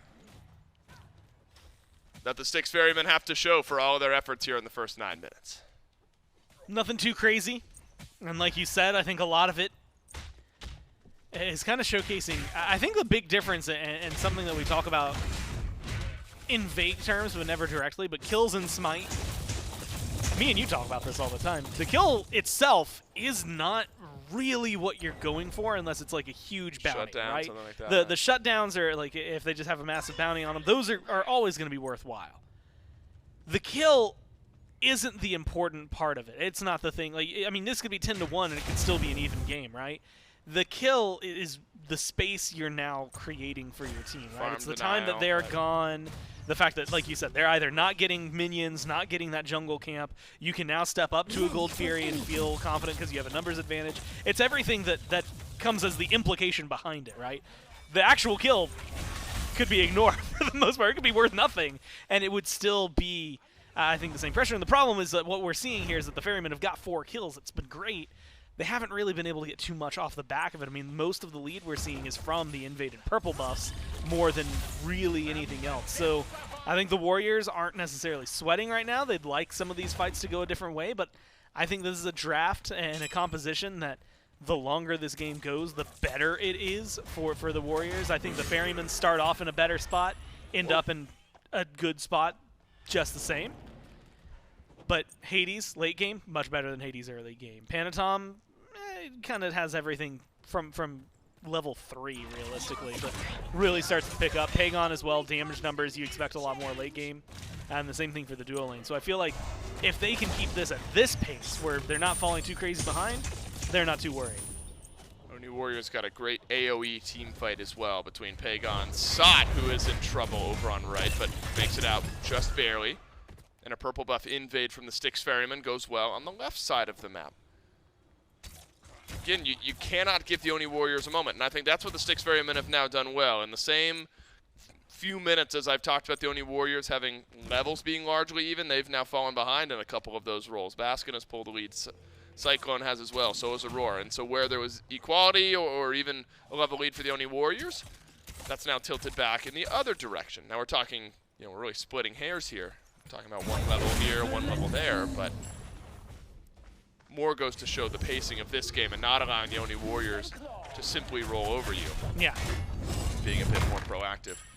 Do want to note some itemization here, though, Gores. The game has slowed down in the kills department. Aror, I'm assuming concerned by the crit that Panitom gets every time he levels up his ultimate, has gone immediately into Spectral. And either Net has taken notice of that or Net's been wholly uninterested in crit in the first couple items. We'll end up going something in the Balance Blade tree. Pyromancer, though, well-timed by the Oni Warriors. And no immediate answer from the Styx Ferrymen. So that's the first clean neutral objective to the Warriors. And if they keep the pace up like that, I mean, that's going to be maybe the first big lead, although actually with the lead the Ferrymen had, it looks like it's going to set things more to neutral because Pyromancer, not Gold Fury, right? Now, if they get the Fury, too, all of a sudden we're having a very different conversation. I do like the itemization that you're mentioning. Not only the Spectral, I think early on, we see the Rada Tahuti's finish, so I think we're about to see a lot more damage coming from the 2 mid laners. As well as some of the crit now locked in for CycloneSpin could be a huge deal. But I also turn my eyes over towards Baskin, and specifically the solo lane in general. I love a Shogun's Kusari. I love a Shogun's on this kind of composition. We've seen Cyno likes an auto attack build on this Surtr. CycloneSpin's going to be autoing a lot. This is going to be a really good item to have for this squad to bring into these team fights. Gold Fury for the Styx Ferrymen, who played more aggressively on the map. You got to confirm it. And it looks like they will. Oni Warriors will not step up, whether purposefully or by accident. They were not there to defend, so the Styx Ferrymen get the Gold Fury. Adds about 1,000 or so to their back pockets. SOT has not had the easiest of time in the last couple of minutes. Baskin, with a little magical defense and good push power, has kept this full damage Hades. Just a bit shoved back, but that first rotation outgoer is really where things can change. Watch out! Jake's in the sky, and Auror's gonna learn the hard way because all the Oni Warriors are here! But Aror has answered back with an ultimate of his own. that is just unfortunate, but Cyno still stepping forward, gets the beads off of Netrioid. Remember, not the tankiest Surtr at this point in the game, and a flicker away from Pegon keeps it at a 1 for none. They brought the whole crew. They did. And then some to drop on him. Admittedly, the solo laners are maybe left out of the fun. Normally are. But at the same time, you got to kill onto Aror, right? It's that this is actually a really good example of talking about what the kill brings you, because you slow him down. He was 2-0, so that's going to be a little nice. He's going to get some experience over for Jake that now maybe helps him catch up in a way that he was starting to fall slightly behind. But there's nothing on the left side of the map to pick up. So outside of that kill, you don't really get any jungle invades. You're not taking camps away. The neutral objectives were down at the time, so you get your own jungle. It's not necessarily a bad kill by any means. I don't want to take away from the Warriors. I just think that the next time they go for something that big, if they're going to invest that heavily, it's got to come with some maybe more offset to ruin the Warriors, or to ruin the Ferrymen. Probably around a Pyromancer, get a fight like that, get a pick like that, start a 4v5 fight, see what you can do with it, and you win the next one, or zone them out. Something you can turn that into a Fire Giant, because at this point last game, we were talking about the Fire Giant. This is definitely a much better pace for the Ferrymen, but I think the Warriors, if they can make more plays like that, but make them a little more meaningful, it'll definitely recontextualize the game. We looked at the itemization from one of the supports for Spectral. CAD Club for Awesome Jake, and this has been a really popular item over in the solo lane. I think makes some sense here for Jake, especially with Prophetic. I feel like supports have often talked about how tanky they feel just once they get the Prophetic stacked up and they feel they can be a bit more flexible after that.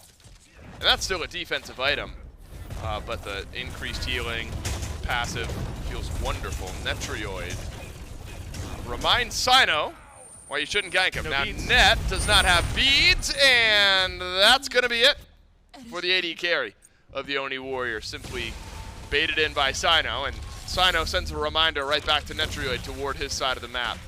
And the Styx Ferrymen with a clean pick of their own. Doesn't seem the lesson is maybe sticking, though. I don't see any wards in Netrioid's inventory right now. Not yet. Something to be worried about. They've got some coverage over there, nothing too crazy. They're going to try to turn it into something a little bigger, though. Get another Runic Bomb. That, and again, the time off field, Netrioid's been gone for a little while.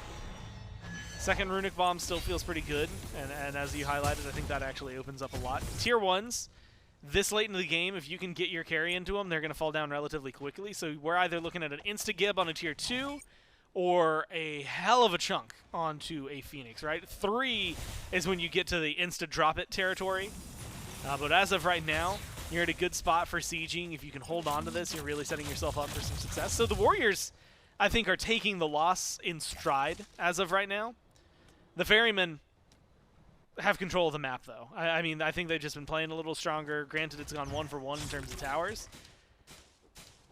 0-2 on Pyromancers, but you picked up the Fury. I think this next Fury and/or Fire Giant, depending on which one ends up falling first, it's the one that really will dictate the pace of the game. A fight around the fire this early, if it goes towards one team, obviously is very game-changing, but since we see the grouping on the Fury, this is a really big deal to take control. Oh, Sod even channels his ultimate. The Oni Warriors want burn, and they want the Primal Fury. They will get it. A wild hunt, though, from CycloneSpin starts up this fight. Can to the skies come through? No, it cannot, and the Styx Ferrymen are able to catch out the Oni Warriors front line. I guess you can call Hades a front line. He plays up front, but he is so squishy in his build. All that damage. I don't know if the Oni Warriors feeling great about Primal Fury for 2. I don't know if they're Not with the feeling Fire great Giant. about defending the FG in general. I mean, realistically, Can they use stepping both up to Runic this- Bombs? Yeah, no, they went for the burn, and it honestly might end up hurting them, especially because, I mean, look, Hades just isn't as squishy as he used to be. Panitom dodges a lot. Pegon around the corner. The carry's still on the map. Fire Giant's low. Cyno's going to take it to the skies. Fire Giant is leashed, and so the burn is a bit slower. But looks like it will go over to the Styx Ferrymen. CycloneSpin sticks on it, and the Ferrymen pick up an FG for themselves. Panitom running. Hate to give up a kill right on the back end, but you could say the same for the Styx Ferrymen. His Baskin is so low. He's in red HP, and Pegon just short of having enough damage. Awesome Jake would love to add a kill as well. And it's an awkward, tense moment, but still one that the Styx Ferrymen come out ahead of. And this is the first time I can very happily and firmly say, someone's got to lead. There we go. And it's the Ferryman, right? I mean, not just the Fire Giant. I think that what we're about to see is going to be a pivot in map control. You're going to bounce back a little bit, but with the Runic Bombs used for the burn around the Primal Fury, it just feels like such an overinvestment from the Warriors. Yeah. And into something that, while it's beneficial, I don't think it was going to, like, it wasn't as big a deal. They could have just leashed it. And I think been fine. At the minimum, you're starting a fight and jumping onto the Ferryman for picking it back up. At best, you stay alive and you don't lose the FG. So it feels like a really heavy overinvestment from them on left that then just leads to a difficult-to-fight Fire Giant. There's nothing you can really do about it. Yeah, but this is the Oni Warriors we're talking about. This is an insatiable team. They did come back from 3 Phoenixes down just last week. Yeah, they're unconcerned, you'd imagine, with 1,700 gold. You got to play it smart, however. Still an Oni Warriors team that takes the fight to their opponent regardless of where it is on the map. This would be a big statement from the Styx Ferrymen. It's been hard to come by wins against this Oni Warriors team, especially after what I imagine was a bit of an eye-rolling loss in Game 1. You just want to get out of that game by the time it's over. But to now really have the reins of Game 2 in your hands. A wonderful testament. CycloneSpin and Aror, the duo lane core, has had maybe the biggest turnaround from Game 1 to Game 2. 3-0-3 for Cyclone, Aror 2-1-4. Those KDAs squeaky clean.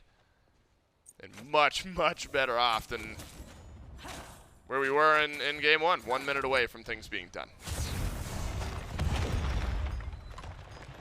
It's a good pace for the Ferryman here. I mean, being able to finally get something of a gold lead that you can start to lean on, experience lead that you can start to lean on, but more specifically a map state that can really flow into a win. This is not the Fire Giant that ends up winning everything.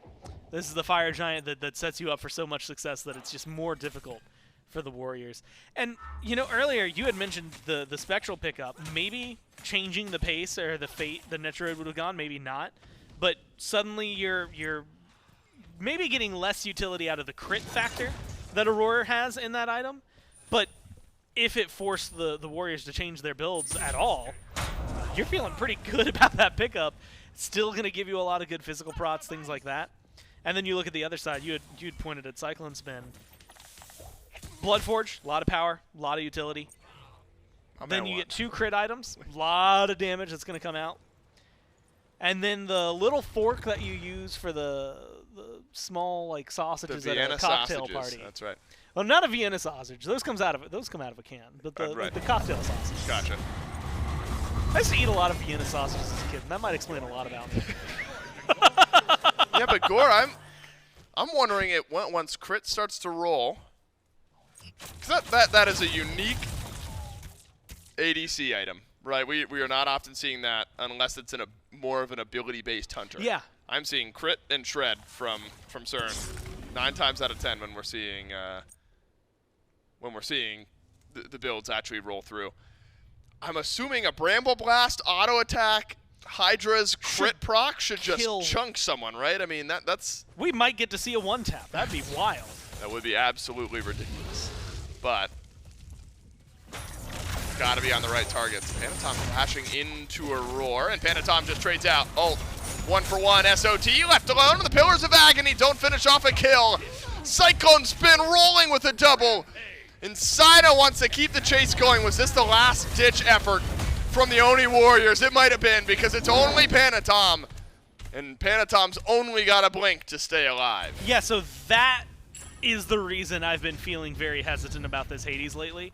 Sot goes in. Sot pulls 3. They made some really great defenses with this pick last week, don't get me wrong.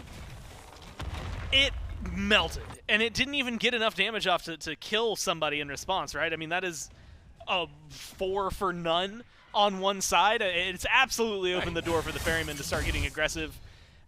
The only reason they are maybe not walking in right now is just because it's sub 10 seconds for 3 of these dudes to come back. So instead, they'll just take most of the map with them, right? I mean, it is a very, very solid pickup.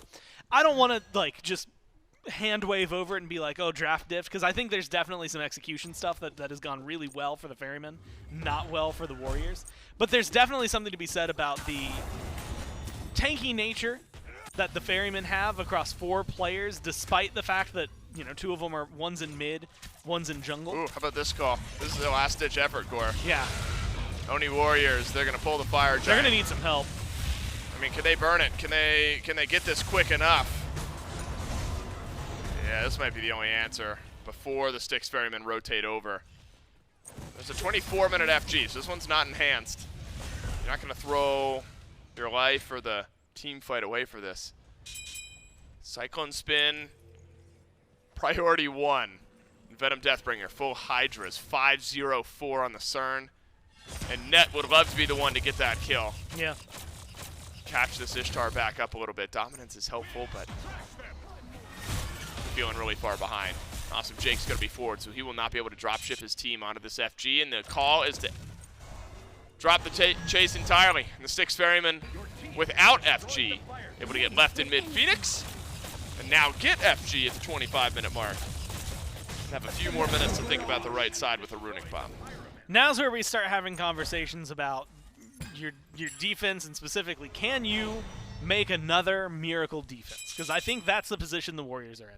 This is not, hey, you can step up to the Phoenix line and find the normal amount. You've already lost 2 Phoenixes. And so if this third one goes down, or if you're putting or seeing pressure put on the third Phoenix, what can you do to stop it? And I think that you've got a Merlin. Immediately makes your case a lot better, right? We've seen countless times where a Merlin on its own has been the reason a team is able to stay alive long enough. Serqet with displacement, but I think last week what we saw that really made a difference was a huge play from Sot. We haven't really got to see that this game on the Hades, and that's what I want to see. If you're going to turn around, this Hades has to convince me there's a good reason he's on this draft and not a warrior, right? Not something like a Hercules or anything like that.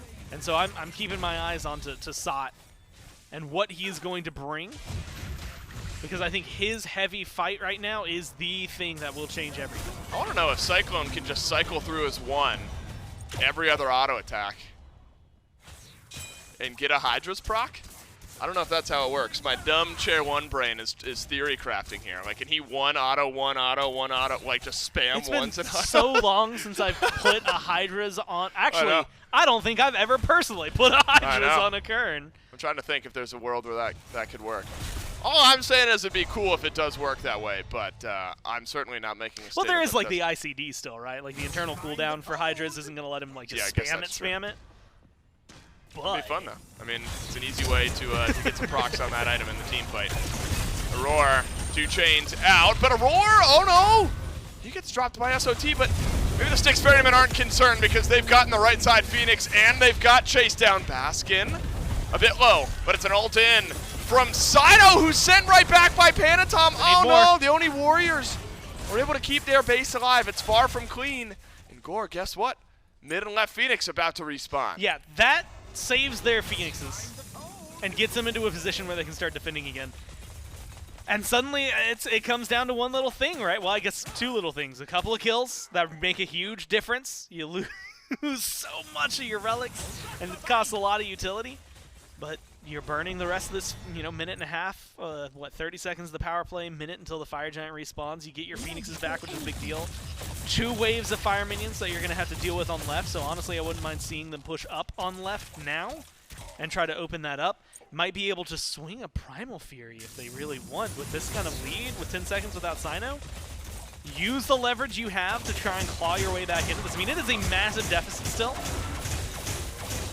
I will never stop being impressed, I think, if the Warriors make another defense and maybe turn this game around the way they did last week. I think that the way they are playing around sieges, both aggressively and defensively, is just wild. And I think it recommended, shout-outs to Hazer, did a beautiful video on the defense last week. Was that beautiful sieges. in a Hazer sense, or like beautiful in like an actual like good piece of artistic artwork? You know what I mean? Well, yeah. So like, it's not like it wasn't cinema that I was watching. It was just like a good video. Yeah. So like in a Hazer sense, I guess. Got it.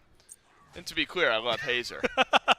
I started using that as well for like movies in terms like that, where it's like if I'm telling you it's a good movie, I'm not telling you that it's like cinema. I'm not talking about Oscars. I'm talking like you're gonna. Is it enjoy like yourself. is it a poorly photoshopped meme that is just beautiful, No, or like it was like really Got good it. replays, Okay. well thought out. They did a good job on it. Yeah. We love Hazer for that. Baskin used the Runic Bomb, gets the left side Phoenix, and is not taking much damage from Netrioid here. In fact, Netrioid is dead. That feels bad.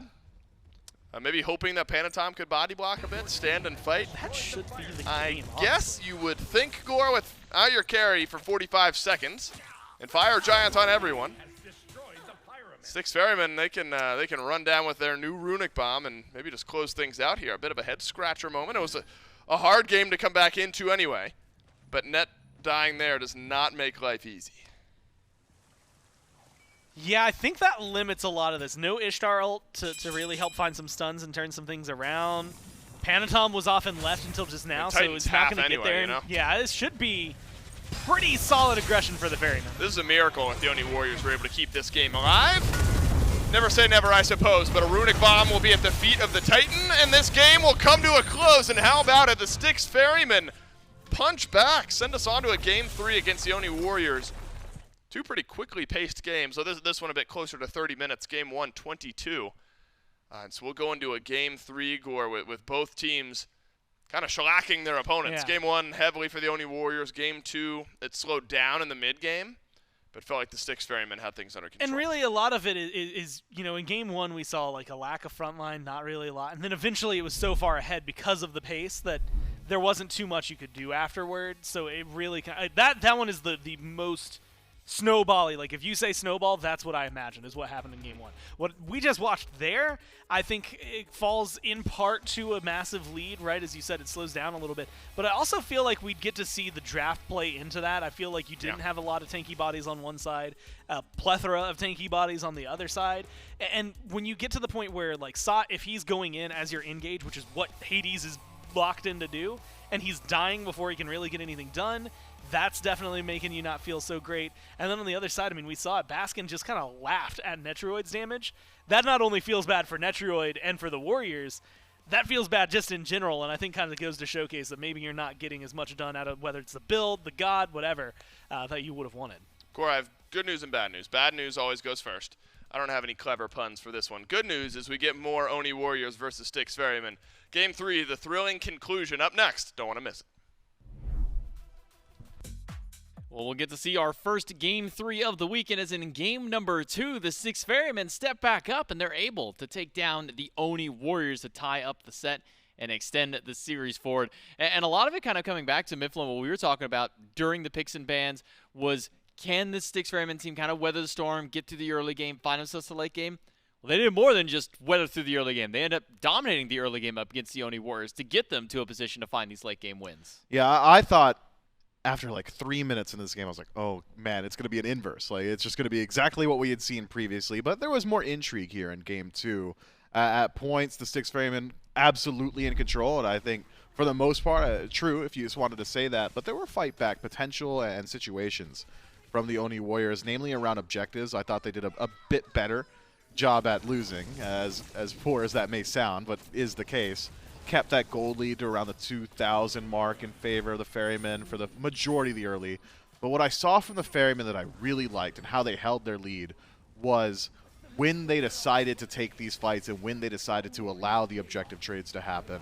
Where the Oni Warriors dominated Game 1 handily and control everything, the Ferrymen were a bit more methodical in their decision-making. Okay, we'll grab this Gold Fury. That probably does open up a Pyromancer to them, but we might be able to grab this one pick. All right, we got the pick. Now we can move in towards this tower, continue extending our lead, willing to trade out individual members at times in order to secure these victories in the late game or in these objective dances. So the Styx Ferrymen, I think, show strong wherewithal and bounce-back potential, not only in general. We talked about at the top of this set when they had taken their loss in the previous set, but being able to bounce back as quickly as they did on day of and play on field after as emphatic of a Game 1 that we got to view, I think speaks volumes to the veteranship of this Ferryman roster. It maybe ties in a little bit to what Panitom was talking about in that pregame interview video, saying that this is a team that is very quick to adapt to the on-play style of field. You may knock them down in game number 1, but use it there, but at least bounce back and either put up a better, if not maybe even win that second game there. So Styx Ferrymen now tie up the set and take us into game number 3. I saw a lot of the more confident play out of Baskin as well in the Vamana. Got that first blood, minute 40 or so into the game, and from that point was able to snowball through. But also we saw a build change-up maybe out of Netrioid there. We've been seeing a lot of crit hunter kind of be the way to go. Maybe it's because of the crit that was built into Serqet's kit that maybe swayed him away from going because of the early Spectral, but just felt like Netrioid was a non-factor during so much of that game, Mifflin. Yeah, it seemed to me like he was straying away from crit just so that Spectral Armor wouldn't find full value. But if I'm to believe the conversations on Twitter and what the pros are saying, it just simply doesn't matter how many Spectral Armors there are. Crit seems to find value regardless, just a ton of penetration options. So, penetration and crit options, I should say. Demon Blade comes to mind immediately. But I think had the game been a bit more even, had he been allowed a little bit more time to farm up, that was likely an answer that he had devised to the Vamana in particular. It just didn't really reach ahead. It didn't get to that point because of the control that we saw from the Ferrymen. So now a question comes to the Oni Warriors on maybe some changes to make up there, because, I mean, Ares is a problem in the early game, but you don't really feel good probably banning an Ares in the top 3. Vamana felt like a problem. Maybe that's something that you can take away from Baskin, considering we've seen how potent Vamana just is in general. I mean, we've seen a lot of teams kind of ban that one away. So if you're the Oni Warriors, maybe in this position, Mifflin, what are some changes maybe you make into kind of your picks and bans? Do you change up what you've been banning prior, which I believe was throwing in things like the Baba Yaga, the Aphrodite, kind of as well into that one? Do you maybe change some of those up? Yeah, I'm not certain that I'm wholly sold on how strong Aphrodite is as of now. The pro players obviously much more experience playing with Aphrodite, especially on the most recent patch. They've been practicing in scrims. I'm sure they've had opportunities to play with or against her. And if they deem that she still does need to remain in the ban column, I won't argue against it. But outsider looking in and seeing the changes to Aphrodite and balance changes, I'm just not certain that she deserves a ban over something like the Vamana, which was able to create as much space as it has and has seen as much success as it has in not just this set, but the set prior. So if I were to see a change from the Warriors, I think it would likely be let Afro through, get rid of, what is it, the 9th avatar of Vishnu. Yeah, I read the lore. There you go. Well, Vamana does get a ban from the Oni Warriors. Aphrodite's still on the table to be determined if that does get banned away or not, alongside with the Baba Yaga. Other side of the board, Styx Ferrymen. They take away the Hubwa and the Nox again, still putting a little bit of pressure over towards Jake's God Pool, at least to say the very least, making sure that that Nox does not make its way back through into Jake's hands. No surprise, I definitely would not let Jake have that God, as it is one of his signature picks at this point in time. And the Hebo acting as a pretty big ban across the board for a few of the different players of the Oni Warriors. Speaking of the Warriors, they're taking quite a bit of time on this third ban, maybe debating whether or not they want to let this Aphrodite through in the third game up against the Ferrymen, or if they want to let that one still take a ban and not allow it to be played at all during this set. And it will be the Martikaros, so they're going to stick with at least 2 of their 3 bans from the prior games, that being the Baba and the Marty, but did change the Afro out for Vamana. I'm happy with it, personally. I mean, we'll see how it pans out, or even whether or not Aphrodite gets selected. The Oni Warriors, first pick position, have the option to take her immediately and will do so. So Aphrodite clearly valued here. I wonder where they put it. You know, we've theory crafted here on the analysis test that maybe Aphrodite could have a bit more presence in a carry role. Mid lane comes to mind because of the protection sharing, eating a pretty significant nerf in the most recent patch, but it still is a significant part of her kit, so you would likely like to build a good deal of utility. Maybe support Afro. Still the line of thought. We've seen healers get a lot of value there. Hell prioritized pretty heavily towards that support role. Not sure. But what I do know is that Aphrodite brings a whole lot of out-of-combat healing, a good deal of survivability, a phenomenal facilitator that allows whoever you've connected with, whoever you've linked up with, to essentially ignore CC thanks to that undying love as well as damage. So, backline die potential certainly there. If the Oni Warriors want to be a bit cheeky, we know that Panitom has been enjoying the Susano as of late. It's a classic combo with Afro for a reason. Well, prior, the Oni Warriors have tried that combo, but they put Sot on the Aphrodite Didn't work out so well for them during the kickoff tournament. But with a Guan Yu locked in, could be that this Aphrodite might just be slotted over towards the support role. Still some option in the air. Whether this one goes to Pegon. Horus all ready for the Styx Ferrymen along with Cernunnos. Opwash hovered. Not guaranteed to go back support just yet. Go forth, my children. Maybe Paul feels and like take playing over it, this but land. won't be Paul. He's taking the Opwash. Instead, it'll be Tiamat for the Styx Ferrymen. We were both getting a little bit of flashbacks there from game number 1. Maybe the Styx Ferrymen having a little bit of fun with their bands before locking in Paul's pick. Yeah, I mean, Opwash would just be worse here, right? I mean, it's not the hell, so it's not AoE healing. Instead, single target for Afro. Well, 2 target, I suppose, if you want to count herself as well. So less value from Opwash's stun if it is going to be the lock-in. We'll see whether or not the Oni Warriors are going to bite that bait, I suppose, and decide whether or not they want to ban that out themselves. But personally, no Opwash for me. I'll pass on that. Well, Styx Ferrymen, for now, have passed on that. It'll be a Bakasura as the first ban, a Merlin for second ban. In the bottom 2 now for Styx Ferrymen. Oni Warriors, they took Hercules away, which surprisingly made it all the way through to the second wave of bans, and then a Ganesh on top of that one. So Aror not going to be allowed to play that selection this time around. Maybe the Oni Warriors kind of giving a tell that this Horus could possibly going over for Baskin. I mean, he has played it once already this season in the solo lane. I don't recall how much Horus we've seen from Aror in the past, so very well could have been a pick that could have been slotted for Baskin, but now with Tier being selected, might be seeing that Horus go over to Auror's hands this time after all. Yeah, I think that is likely a Tier for the solo and Horus in the support role. I wonder. In the previous match, it was Bakasura and Mercury in the second phase of bans from the Styx Ferrymen. Mercury is still available here for the Oni Warriors, and one that Panitom has had some decent success on recently. Would be double dipping in the crit tree. I believe Izanami definitely wants to go that way. And a Susano hover as well. There's some good transformation targets immediately. I like the Guan Yu transformation a lot. I love a double Susano as well. But I think in the early, you really do lean in towards those Warriors. And it's not as if Guan Yu is not a great kiss target for Aphrodite. So the Oni Warriors, with a slightly more standard composition, the only thing out of the ordinary, probably that Aphrodite. But we've seen that it's had some, I would say, middling success recently. We've seen Afro, I believe, 3 times at the competitive level. And maybe once has found a victory. Otherwise, has largely remained in that ban column. We'll see whether or not she's been evaluated properly.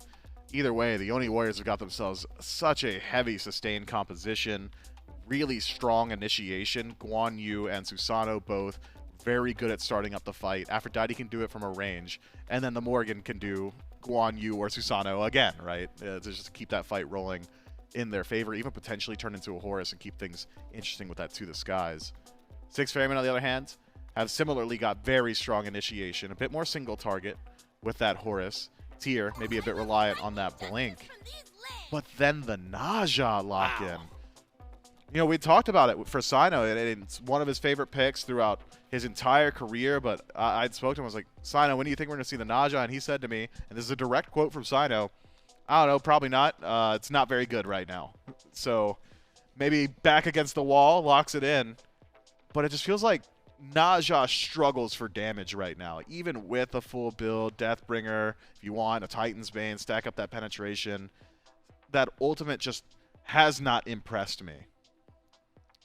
There was a moment before the Naja got locked in that I was going to say, maybe do you see a world with Cyno as the jungler for this team that Tier or that Horus maybe could have gone to Cyno in the off chance, maybe that Tier going his way, but now with the Naja selected for the Styx Ferrymen, unlikely that we'll see anything but the Naja going to Cyno's hands. Interesting to know that this is the second time that Cyno has gotten to pick the Naja up since coming back to the SPL. The first time that he grabbed it was literally his first game back in SPL in Season 9, Phase 3. Yeah, people forgot. And he won pretty and handedly. They remembered. And then everybody remembered, and he never got to see it again. Now we'll get to see if everybody remembers just how good the Naja is, if he can show the world how strong he is on this selection for the Styx Ferrymen. Let's maybe talk about the Naja into this composition. You know, it's often been talked about how Naja tends to struggle into a lot of teams that have picked up things like beads, Magi's Cloak as well. That bubble usually a big problem. Now, not only could you get Cloak and beads, but you've got to deal with an Aphrodite. I mean, how difficult is it for Cyno to try and find a pick onto one of these players? Well, it depends on the composition built around Cyno. Who else is burning through those relics? Who else is burning through the Magi's? Horus does so pretty well. Tiamat can do it single target. Cern AoE. Tyr also very threatening towards beads. So I think he won't struggle too much. That's not to say that the Oni Warriors haven't got a great composition to counter it. You already bring up the Aphrodite, that undying love, not only for her, but for an ally as well. But Susano, the Morrigan herself, get hit by a sash, you better hope the Aphrodite is linked to you if you want to not be taken to the air. It's a very slippery composition for the Oni Warriors to fight up now, up into the Styx Ferrymen. Oni Warriors took game number 1 pretty handedly. Styx Ferrymen were able to take game number 2 for themselves. Almost not quite the same level of dominance from game 1, but at least a similar pacing. And now it all comes down to game number 3. Can the Oni Warriors keep up their undefeated streak? Will the Styx Ferrymen knock them down out of that undefeated? We got to find out in game number 3 as we throw it over to the casters. They've gone back and forth, and now it all culminates in a game 3. And if you're a fan of game 3s and you're happy this one's going 3, make sure to thank our very own Graphics 16 Lewis helping us out and getting us on to a game number 3 here between the Oni Warriors and the Styx Ferryman. He willed it into existence, is what I've been told. I was like, what'd he do? He was in the back and he spoke it. He unplugged Aror's PC. No. It might have in game number 1. Couldn't tell the difference. Oni Warriors, Styx Ferryman. They will indeed go the distance, Score Miser. And the Warriors, they bring us another playmaking style of comp here in the 3rd game. Pegon on the Morrigan, Panitom on the Susano. And some opportunities for a variety of transformations. I like this comp way better than I liked the last one, which immediately gives me hope for this game. And I feel like I can say that a little bit for both of these teams. I'm definitely interested in what Cyno's going to be cooking up for us on the Naja, right? Could fall flat on its face. Mifflin had said it on the desk, right? It's a quote. And he said, Cyno, that Naja's just not that good right now. And so maybe it's something that doesn't work out. Maybe we get some of the same thing we've seen from Cyno every time he plays as God. And it ends the Warriors. It's definitely going to be one that's fun. But as mentioned, right, not just Morrigan transformations, I think comp as a whole, good for the Warriors. Netrioid on this Izanami has been incredible at applying pressure, right? It's one of the things that she brings, good clear. But also some of the crits later on in this game, I expect to see hitting pretty hard. Some of the highlights we've had from this pick for Netrioid has been a really, I want to say, like, big game changer. I prefer it to what we just saw in the Ishtar when it comes down to watching him play it. I also think getting Jake onto something like this Aphrodite, even though we haven't seen it a lot, and even though it ate some nerfs from when we saw it be the like must-ban god, I think that it's going to have a lot to offer for us here. He's going to maybe struggle in some ways to keep pace with the Horus, but do better in other ways. And so just keep watching, I think, as the items get built there, where Jake goes with the build. But then you got to talk about the jungler, right? I mean, you've got Panitom on Susano. It feels like something that is just an iconic combo. Of course, it's getting poked out at the moment I say that, but I do expect that it's going to have a lot to offer for this team. Good pull, a lot of lockdown. There is good disengage still for the Ferrymen, so it might be a little harder for Panitom to keep that pressure up. That's where Pegon maybe comes in. Not just good stuns, but a good transformation could help lock people down in a way that you might not have been able to otherwise. Where the Styx Ferrymen find their opening early in this game. For now, it's on a Netrioid. There's one thing we know about Izanami. Look, the lane clear and just be able to push out waves, never under question. You're going to sit there, you're going to auto-attack, send out your 2, and you're going to be feeling just fine. Scrapping later on. Obviously late in the game, feel okay, but really hoping to just move yourself out of the laning phase in a way you weren't able to in game number 2, and you were able to in game number 1. As we saw kind of a mirror image from game 1 on over to the next. The jungle matchup, Gore, as you've already mentioned, should be some fun. Panitom on the Susano, but on the flip side of it, the one we haven't talked about, in the Naja. And because it's Cyno, I think it receives a little bit of an extra confidence boost. Yeah. Maybe Cyno's favorite god pick in the jungle of all time. But according to Myth, doesn't know if it's in the best spot right now. Still feels like this is a good opportunity to make some plays. Definitely, I think plenty open, right, for interpretation on where he's going to go with this. It's just whether or not he gets involved. Normally, it's very easy, right? You see a Naja, and then you look over and you see like a Ra or something, and you go, okay, cool. Here's plan A, hit with ult. Plan B, hit with other ult, right? It's very 1-2 simple combo. This one didn't have that very obvious who's the guy who's doing the damage. I think Paul's going to be able to deal out a good chunk, but it's not as easy as I'm going to pick them up, they're dead. So maybe it limits a little bit more. You also have to factor in the fact that you've got the Aphrodite, right? So Naja goes for the ult. Afro can immune it and or immune it for somebody else if they're not quick enough on their beats. And so wiggle room for success, wiggle room for failure, depending on where Cyno is able to go with that. Maybe not as wild synergy-wise, but then again, sometimes we've seen Cyno find success and completely ignored the fact that it's like supposed to combo with anything to begin with. He just kills people outright. Makes it work for him. Ooh, Aror.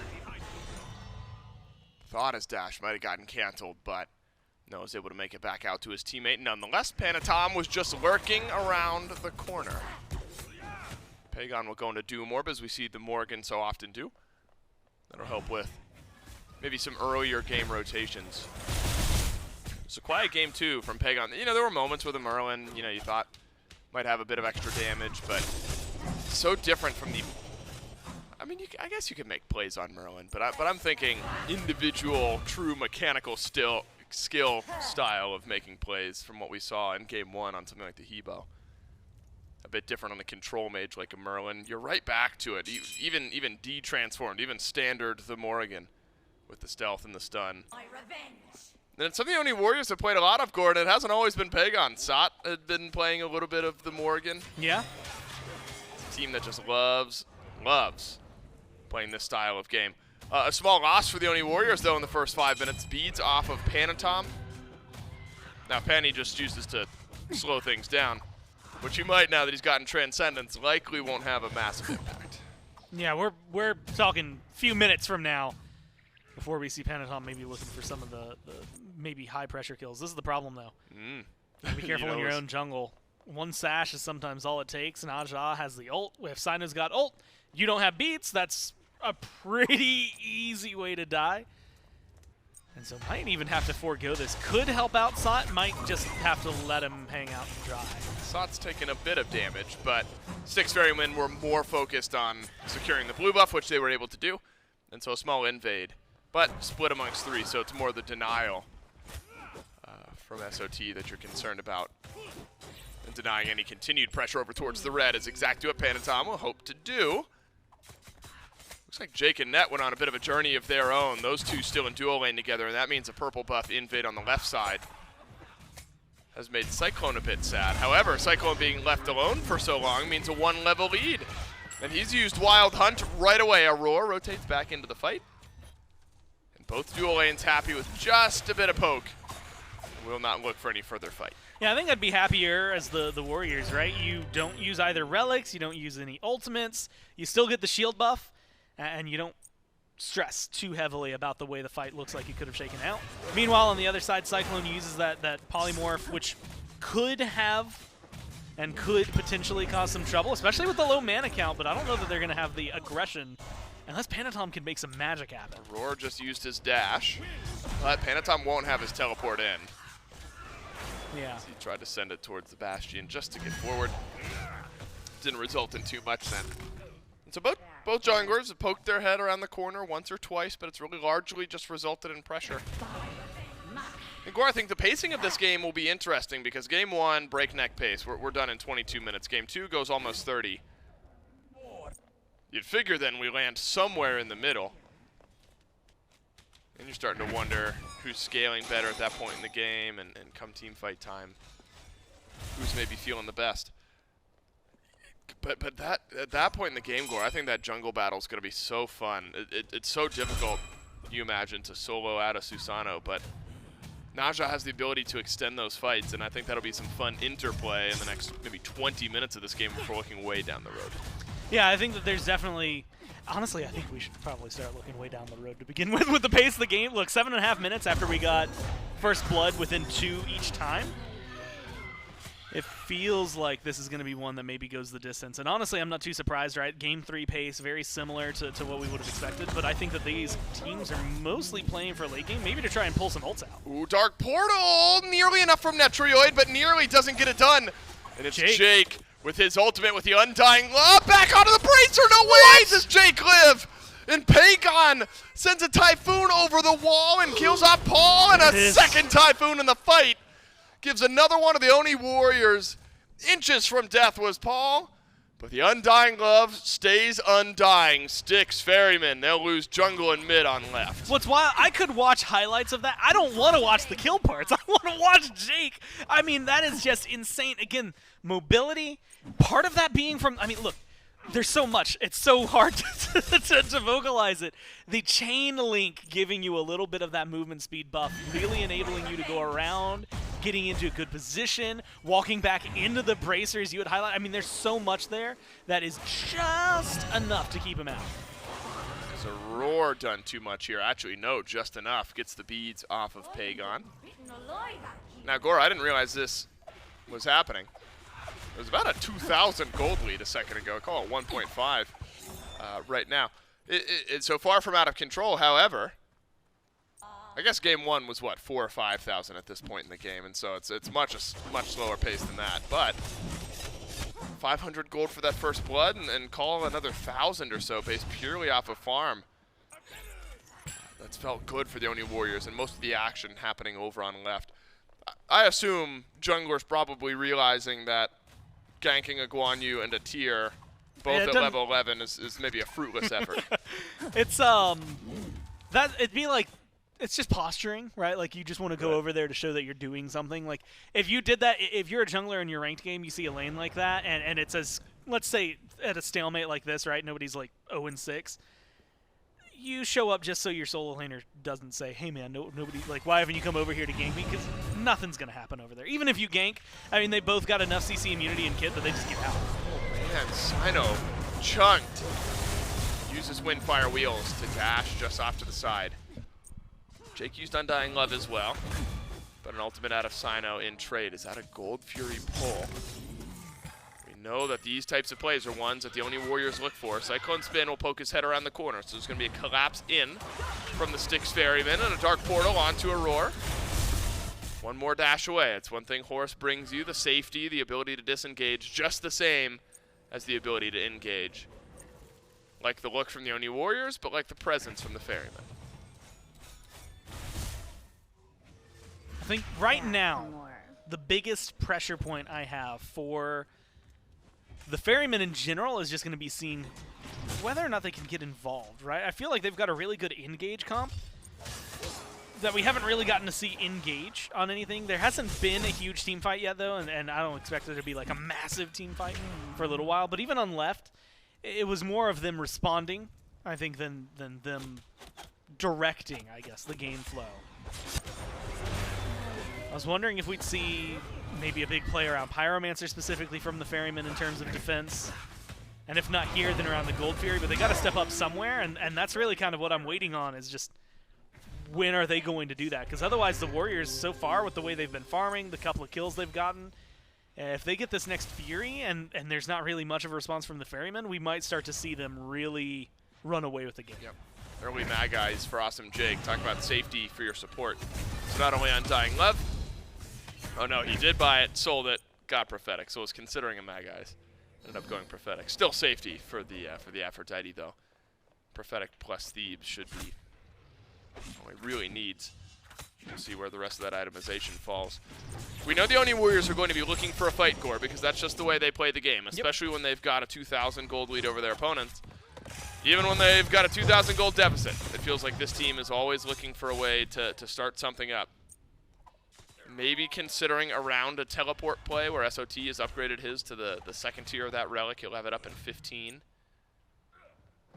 So the back and then back positioning will be important here. He just used his ultimate. They need wards over here on left if they want to make a play for the Fury. Yeah, looks like SOT will at least go back towards right, but look at Baskin's icon, headed towards left. So if the Styx Ferrymen can delay, they'll have a solo laner here while the Oni Warriors will not. However, fully upgraded teleport now for SOT, so it's an immediate solo laner versus a slightly delayed one, but looks like the fight fizzling out just a bit. Sot's teleported in, and knowing that you at least what we see, which is Aror's back, you've got Baskin on the other side of the world with no teleport. I think what could have been a really good engage for the Ferrymen, they just couldn't get into the position fast enough to capitalize, turned into bad positioning from the Ferrymen, at least for a Fury fight, and maybe the easiest Fury that the Warriors have ever seen, right? They didn't have to do too much. Admittedly, when you see something like that, it almost makes you think, well, I guess the teleport maybe was useless, but Sot's presence on that side of the map was enough to really help hammer home how zoned out the rest of the Ferrymen were. And with Baskin already halfway through the right side jungle at that point, there wasn't much of a contest for them to really get in there and fight. Aror has been a menace against Pegon's beads. Pegon transforms, got a 5-level lead now. And the ability to chase down, but so does Paul. Panitom was alone, and a 3-man Typhoon means nothing. And Sot goes away from Aror. It's because Pegon still has range damage on the other side of the fight. Beads and a heal, but a Windfire Wheels awaits. The dual lane of the Oni Warriors is just stuck over on left. Sot got to make a bit more magic happen here. Groups up with his mid laner. A stun onto Baskin, maybe helps him out a bit further. And one more dash away. Long, drawn-out fight there, Gore. Yeah. One for the Ferrymen, one for the Oni Warriors. And a bit of a casual scrap in the jungle. Not really the way you want your trades to be going, right? Jungler for support, but also not the end of the world. Good transformation. Pegon, we know, can play the Susano incredibly well. We've seen what it can do, even if he takes it into mid. So love the idea behind it. It just didn't quite land, I think, the way the Warriors had expected. A good fight from the Ferrymen kind of separates them into a really awkward spot where there's like one behind the tier 1, one just above the blue buff, and one coming in from the side. Unfortunately for Panitom, he came in to help out. Sot did not have the backup necessary. It gets melted. So the Ferrymen with a really solid rotation to keep that pressure going and really slip up what the Warriors were able to provide. It goes back to that conversation that we were having in Game 2, though, which is a lot of what do you get with the kill. And so you go 1 for 1, already feels a little bit better. You take down the jungler, you got the beads off 3 people. And so Ferrymen can be pretty happy about that. But it's this part of the map. This is what I want to see with that amount of pressure. When you are winning these trades or have this pressure, get a neutral objective, get something in your favor. It doesn't have to be flashy, it just has to get done. And sometimes that's all you need to again, not just claw your way, I think in this case, back into the game, but try and get back to a winning state for the Ferrymen. But again, if it's the Oni Warriors, the team that are always looking for the fight, Styx Ferrymen are going to have to one-up that in order to keep this game from getting a bit further out of control. Because right now it really is balanced on that edge, isn't it? It's that 6.5 to 3,000, or 2.5 rather, to 3,000 gold lead. Or it's just one fight away from feeling out of reach. Maybe 2 fights, depending on if there's an objective around the corner or not. So you're still not at that point where you feel like you've just let this game get away from you, but you've got to pick and choose your moments really well. Because we know the Oni Warriors have. That said, I think some increased confidence in the Styx Ferrymen in general after Game 2. If things had gone the same way they did in Game 1, feels like no one's chasing down the Oni Warriors, but the Ferrymen suddenly starting to play a really clean brand of SMITE in the second game of our set here. 30 seconds away from the Primal Fury spawning. Go in there. Pegon's got Poly now, and so a few important power spikes to look out for. Both AD carries around a similar power level. Soul laners again, similar. Glyph picked up though for SOT on his Heart Ward. Could be a bit of a difference maker. What you don't want to do here though is lose those beads and relics just moments before a fight. Keeping those ultimates around. And both soul laners already here. Whoa, I didn't realize this was happening. Primal Fury for the Styx Ferrymen, and what I assumed would be a fight, Oni Warriors completely uninterested in. Leave the Primal, and there's nothing else on the map that they want to pull. Sometimes it's just that simple. You have a team that couldn't fight, I guess, in that kind of circumstance. They were kind of scattered to the wind. Like you said, especially with the Fire Giant, it's a little risky to make a huge play like that, especially for something that is as simple as a Primal Fury. Very helpful objective. And I think if it was like an Oni Fury, you're stepping up to it and at least trying to get a fight, but that's the one that's just on the edge. If you step up and lose that, not only do you lose the objective, but then you also more than likely lose the Fire Giant. I like the call to play a little more patient from the Warriors. Try to keep themselves a lead. What is really wild to me and interesting to see is the fact that the Pyromancer and that last Fury both go the way of the Ferryman, yet the Warriors haven't taken a huge dent in the lead that they had managed to cultivate. It's not as large as it could be, and honestly at 18 minutes, the few hundred gold that's in their favor should really be manifesting almost exclusively as like wards right now. But it is really, I think, a huge deal that they've been able to maintain enough of a cushion above the Ferrymen that these fights haven't been the end of the world. I think a lot of what we're going to see is soon enough. I mean, look, I hate to put this jinx on us, but we're either going to get an incredible jump in, immediately fight around the FG, or we're about to see, and I would not be surprised, like a 5-6 minute dance around the Fire Giant. I feel like the Warriors are a little too impatient for that. So maybe it won't be the full 5 to 6 minutes, but it definitely does feel, at this pace, neither of these teams are feeling as confident as they could with all the relics up, all their ults up. Once we start looking towards the Fire Giant, I think that we're going to see a lengthy dance before a full commit. And I thought that around the Fury. Good point, and then it was just surprised that it was a very quick one. However, Fire Giant a bit more important, especially when things are as close as they are. Only one tower in this game has gone down, where it feels like in the 20-minute mark in games 1 and 2, we had exposed Phoenixes. Hell, a minute and a half from now in game 1, the game was coming to a close. Baskin has jumped onto 2. Pegon receives the ultimate from his support, but the chase down is just too strong. Pull out from Panitom, though. Keeps Pegon alive. He'll transform and send a Typhoon towards Baskin. And SOT wonderfully controlling the other 4 members of the Styx Ferrymen, but Baskin can't be controlled.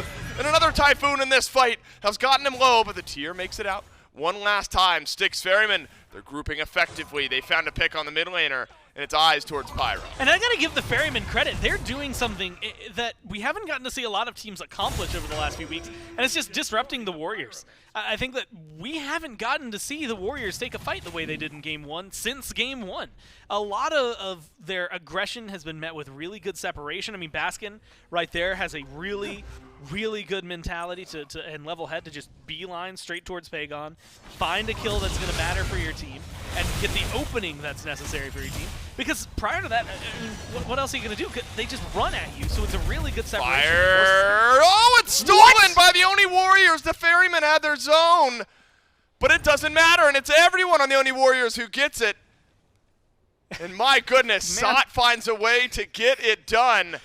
And you thought there was momentum for the Ferrymen, anything but. I thought that was a sure thing. I thought so too. And SOT steps forward, makes a play. And now it's as if the kill on the Pegon never happened. 5 members of the Oni Warriors with FG around their waist. I'm honestly flabbergasted. Yeah. I did not expect them to even be willing to step. Then again, we keep saying this, or I keep saying this, but it's a team that was able to defend from 3 Phoenixes down last week. They were taking fights at the FG pit with 2 Phoenixes down just earlier this set. So I don't know why I'm surprised that with this kind of map state that they would be willing to step up to the FG, and man, does it pay off. I've been worried about their team fight. I still think that worry presides. The Fire Giant's going to help level a little bit of that out, but I do wonder if they've been kind of picked apart in the last couple, at least separated in a way that they haven't been able to assist each other in a helpful and maybe, let's use the term, meaningful way. Not a lot of noise from Panitom, level down from Cyno. A lot of noise that's come from Pegon, but he's been low health every time we've seen it. I really want to see what this team can do with a Fire Giant around their belt, and finally with aggression and kind of the wind in their own sails, as opposed to having to play with what the Ferrymen are giving them. Doesn't look like it's going to matter around tower sieges. They might be able to get a lot, though, with Panitom's positioning. Panitom Wants to find a bit more. Typhoon just clips out Paul. That actually might be enough to grab a kill. In fact, it is. And there's another Typhoon waiting to come in. What has happened to the Styx Ferrymen this game? They were in it until now. They might not be anymore. It's the double Susano that has absolutely wrecked the Styx Ferrymen in the last 3 minutes. I just had some massive deja vu from that siege back to game 1, and it is wildly different circumstances, but it is insane to me what the Warriors have done in such a small amount of time. Again, you know, we talked about the lead, and at least at 18 minutes, 2,000 doesn't mean anything. It was a little under. Now you've knocked down towers, you steal a fire giant, and you've resurged with the confidence of this team. I mean, there's just nothing the Ferrymen could do. Cyclone is being TKO'd, now actually KO'd. For the second time around to Phoenix, it's just well played by the Warriors to get this aggressive. That pick, 45 seconds, that is easily going to be this tier 2. Only 10 seconds left on the power play. That might put a thorn in their plans in terms of trying to get this last Phoenix. They also don't have to deal with CycloneSpin for another 30 seconds. They have a numbers advantage, so they might as well go for it and see what they can do. Pegon's in mid, though, and Baskin's looking for trouble. Roar does not want to get caught out here, but the Undying Love has destroyed the Styx Ferryman team fight.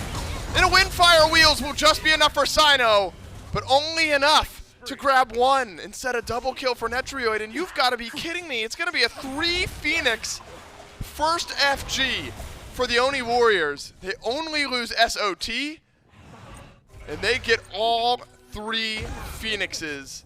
And what can only be described as inch-perfect decision-making inside of the base of the Ferrymen. A lot of the words my mind is providing right now is like expletives, can't necessarily use them on broadcast. What we just saw, when we talk about the Warriors being mechanically just so good, that last 4.5 minutes, including that fight around the FG and specifically the steal, that's pretty much what it comes down to. I mean, just the way they're playing, the way they're sieging, the way they're aggressing is just better, man. And the Ferrymen were in the stronger position. Like, that should have been their fire giant.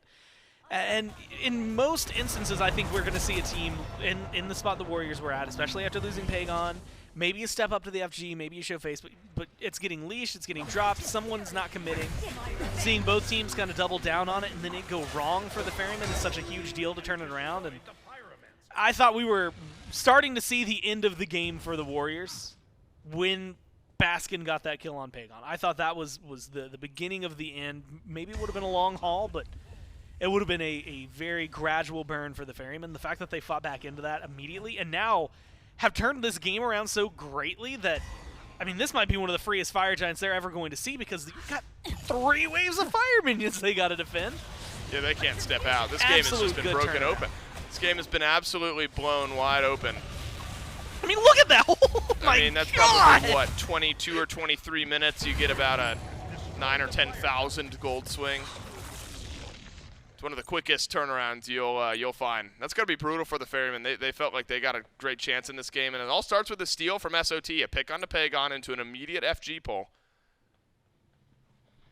And in the moments following, Ferrymen just lost every bit of footing that they had in this game. Oni Warriors, their decision-making was clear last time. I imagine it's pretty clear this time. Just wait for these fire minions to get in. A Phoenix may respawn, in which case you can go over, whack it a couple of times, and just knock it right back down. At least you're at level 20 for everyone but Aror. That's what the Styx Ferrymen are thinking, but they are far behind in the rest of their gold, starter item upgrades. And as we needed a miracle from the Oni Warriors in Game 2 to turn it around, we are at that territory for the Styx Ferrymen here in Game 3. It's a lot more difficult from their position. Look, Tiamat can do pretty well in terms of disengage. I mean, they've got really good engage and good peel to stop the fire minions. But if your sash isn't connecting, things like that, maybe going to cause a little more trouble for everybody involved. Saw it. I'm surprised to see him lead the way, but they won the end. Oh, jumps away. Had to use the beads, though, and it didn't take much from Panitom. Middle Phoenix is back up. 1.5 minutes remaining on the power play. Gotta be a pick, you think, from the Oni Warriors. It's been the double Susano. Really made the Styx Ferrymen uncomfortable in the last couple of minutes. Slot with a dash forward. Takes a sash. Well, this could be your pick. Aror run down by Panitom. A second Typhoon nearly gets a kill on Nepal, who makes his way back into the fountain. A little damage has made its way onto the Titan. Cyno, where did you go? SOT is in on the chase down, and the Oni Warriors will remain spotless in Season 10. Look, a couple of bumps on the road there, and you know, you'll talk to them, I'm sure, in the post-game interview here in about, what, 3 minutes? Yep. You're going to say, hey, what happened in Game 2? They're going to give us the same answer that they gave the last couple of weeks. You know, we trolled a little bit, didn't go the way we wanted. This is a team that is playing incredibly well, and I think if you need an example of that, the best place to zoom in is that fight right around that first Fire Giant. Everything for the next 4.5 minutes after they start that, pretty much from Pegon's death to setting up for the next Fire Giant, was just really good SMITE from them, and that's what we got in Game 1. And the way that they're playing it, I mean, being able to and willing to step up to these fights knowing that you still have something to offer, being able to then set it up for a huge win, a good steal that turns into a massive success. I mean, 3 Phoenixes on the first FG, when there were still a lot of towers standing, is a huge deal from them. And just watching that, I mean, that was absolutely, like, I'm still kind of at a loss for words at how clean that was in terms of what they were able to do on the map. Game 1, Game 3. Great looks from the Oni Warriors, and 2 different looks at that. However, the game ended at a similar pace by the time they got some type of control. Oni Warriors, the train keeps rolling. That's it for Gormizer and I on the desk. We'll break this one down. Yeah, our second set of the day, we hold yet another 3-0 team, with the Oni Warriors now winning out 2-1 for their set today up against their opposition, the Styx Ferrymen. Looked a lot stronger from the Styx Ferrymen in the kind of the back half of the set. Mifflin game number 2 really strong for them. Game number 3, a lot of control by Baskin on this tier, and a lot of pressure on Beads, as you were kind of mentioning going up into this one. Plenty of opportunities to try and let Cyno get active, but trying to catch Pegon multiple times. We saw the kind of seeing red, trying to chase down these kills on the side of the Styx Ferrymen. They kind of just opened up opportunities for the Warriors. I'm glad the clips start off with this one, J-Mac. The SOT Fire Giant steal. Second ability from Guan Yu. Probably hits for about 200 at that point of the game.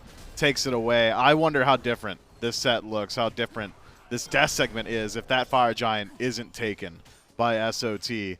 Absolutely deserve credit to the rest of the team. The entirety of the Oni Warriors put up a phenomenal match. I thought Jake looked really good on this Aphrodite. Pegon made it work on the Morrigan. Panitom, of course, starting off a lot of these fights on the Susano.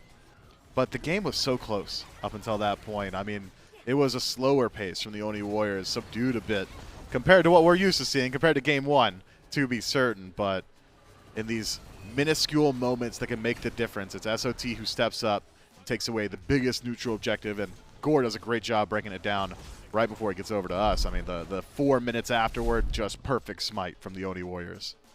The Oni Warriors, with that win, now solidify themselves a 3-0 start to their phase here in Season 10 of the SPL. 4-0-5 for Netrioid, 1-0-8 for the 4-0-8. Awesome, Jake, on the Aphrodite.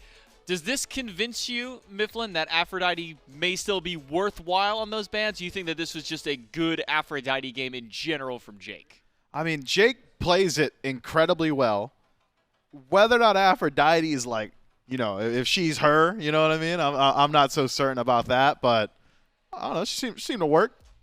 Worked pretty well for the Oni Warriors. 7,600 healing for Jake, about 4K there for SOT as well. So the Oni Warriors able to keep their streak alive, though with a bit of a fault in game number 2, now making it all the way towards 3 games to do so. And the team that did do it in 3, the Oni Warriors and their support, Jake, standing by for our post-game interview. Jake, you guys just keep hitting those W keys, don't you? You just keep wandering forward, and you find your ways to get wins done. I am curious. Felt like last week we had a lot of SMITE get played, and I felt like the average game length was 30. We were getting close to like 30 minutes on average. Today, between our first set and a few of the games here in this set, things felt faster. Do you feel like meta is starting to settle, or is this just a different way of playing the game in the same meta? I mean, I think my team has a pretty good read on the meta. With what we should be playing, and it shows because actually game 2 we did get out drafted with the Ares pick. Yep. That was pretty good, but I think we've been doing pretty good in the draft so far. Yeah. What's your read on the Aphrodite? You saw that get locked in. Did you know immediately in game 1 that's Aror, and you guys had an answer for it? Yeah, I actually played against the Aphrodite supported ranked from Aurora as well. I was hell. How did it do in that game? Ranked, I got absolutely farmed. and our team was complaining about the Aphrodite support and like saying we couldn't do anything. But yeah, when you're comms with like 4 other players, like, yeah.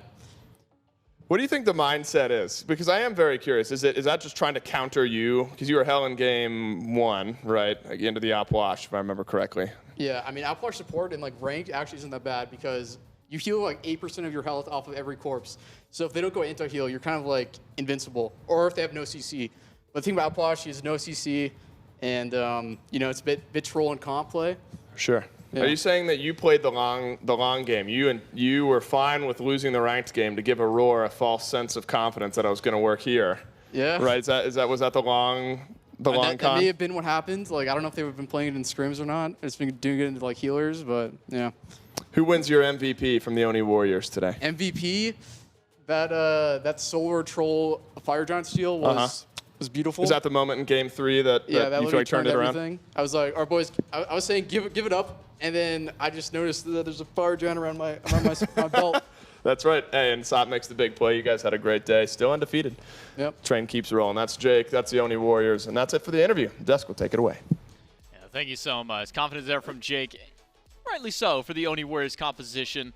And giving a personal little MVP over to Sot in game number 3 for being able to steal that fire. And I think he's right to highlight Gore and you as well to say that was kind of the turning point in game number 3 for the Warriors to be able to find that bounce back and then be able to take down the Styx Ferrymen. So Oni Warriors remain undefeated in their first 3 sets of games. There's still plenty more Smite for them to play and plenty more Smite for the remainder of our weekend here as well, Mifflin. But such a great set to kind of come out here, and also one of our fastest games in this set as well. Go back to game number 1.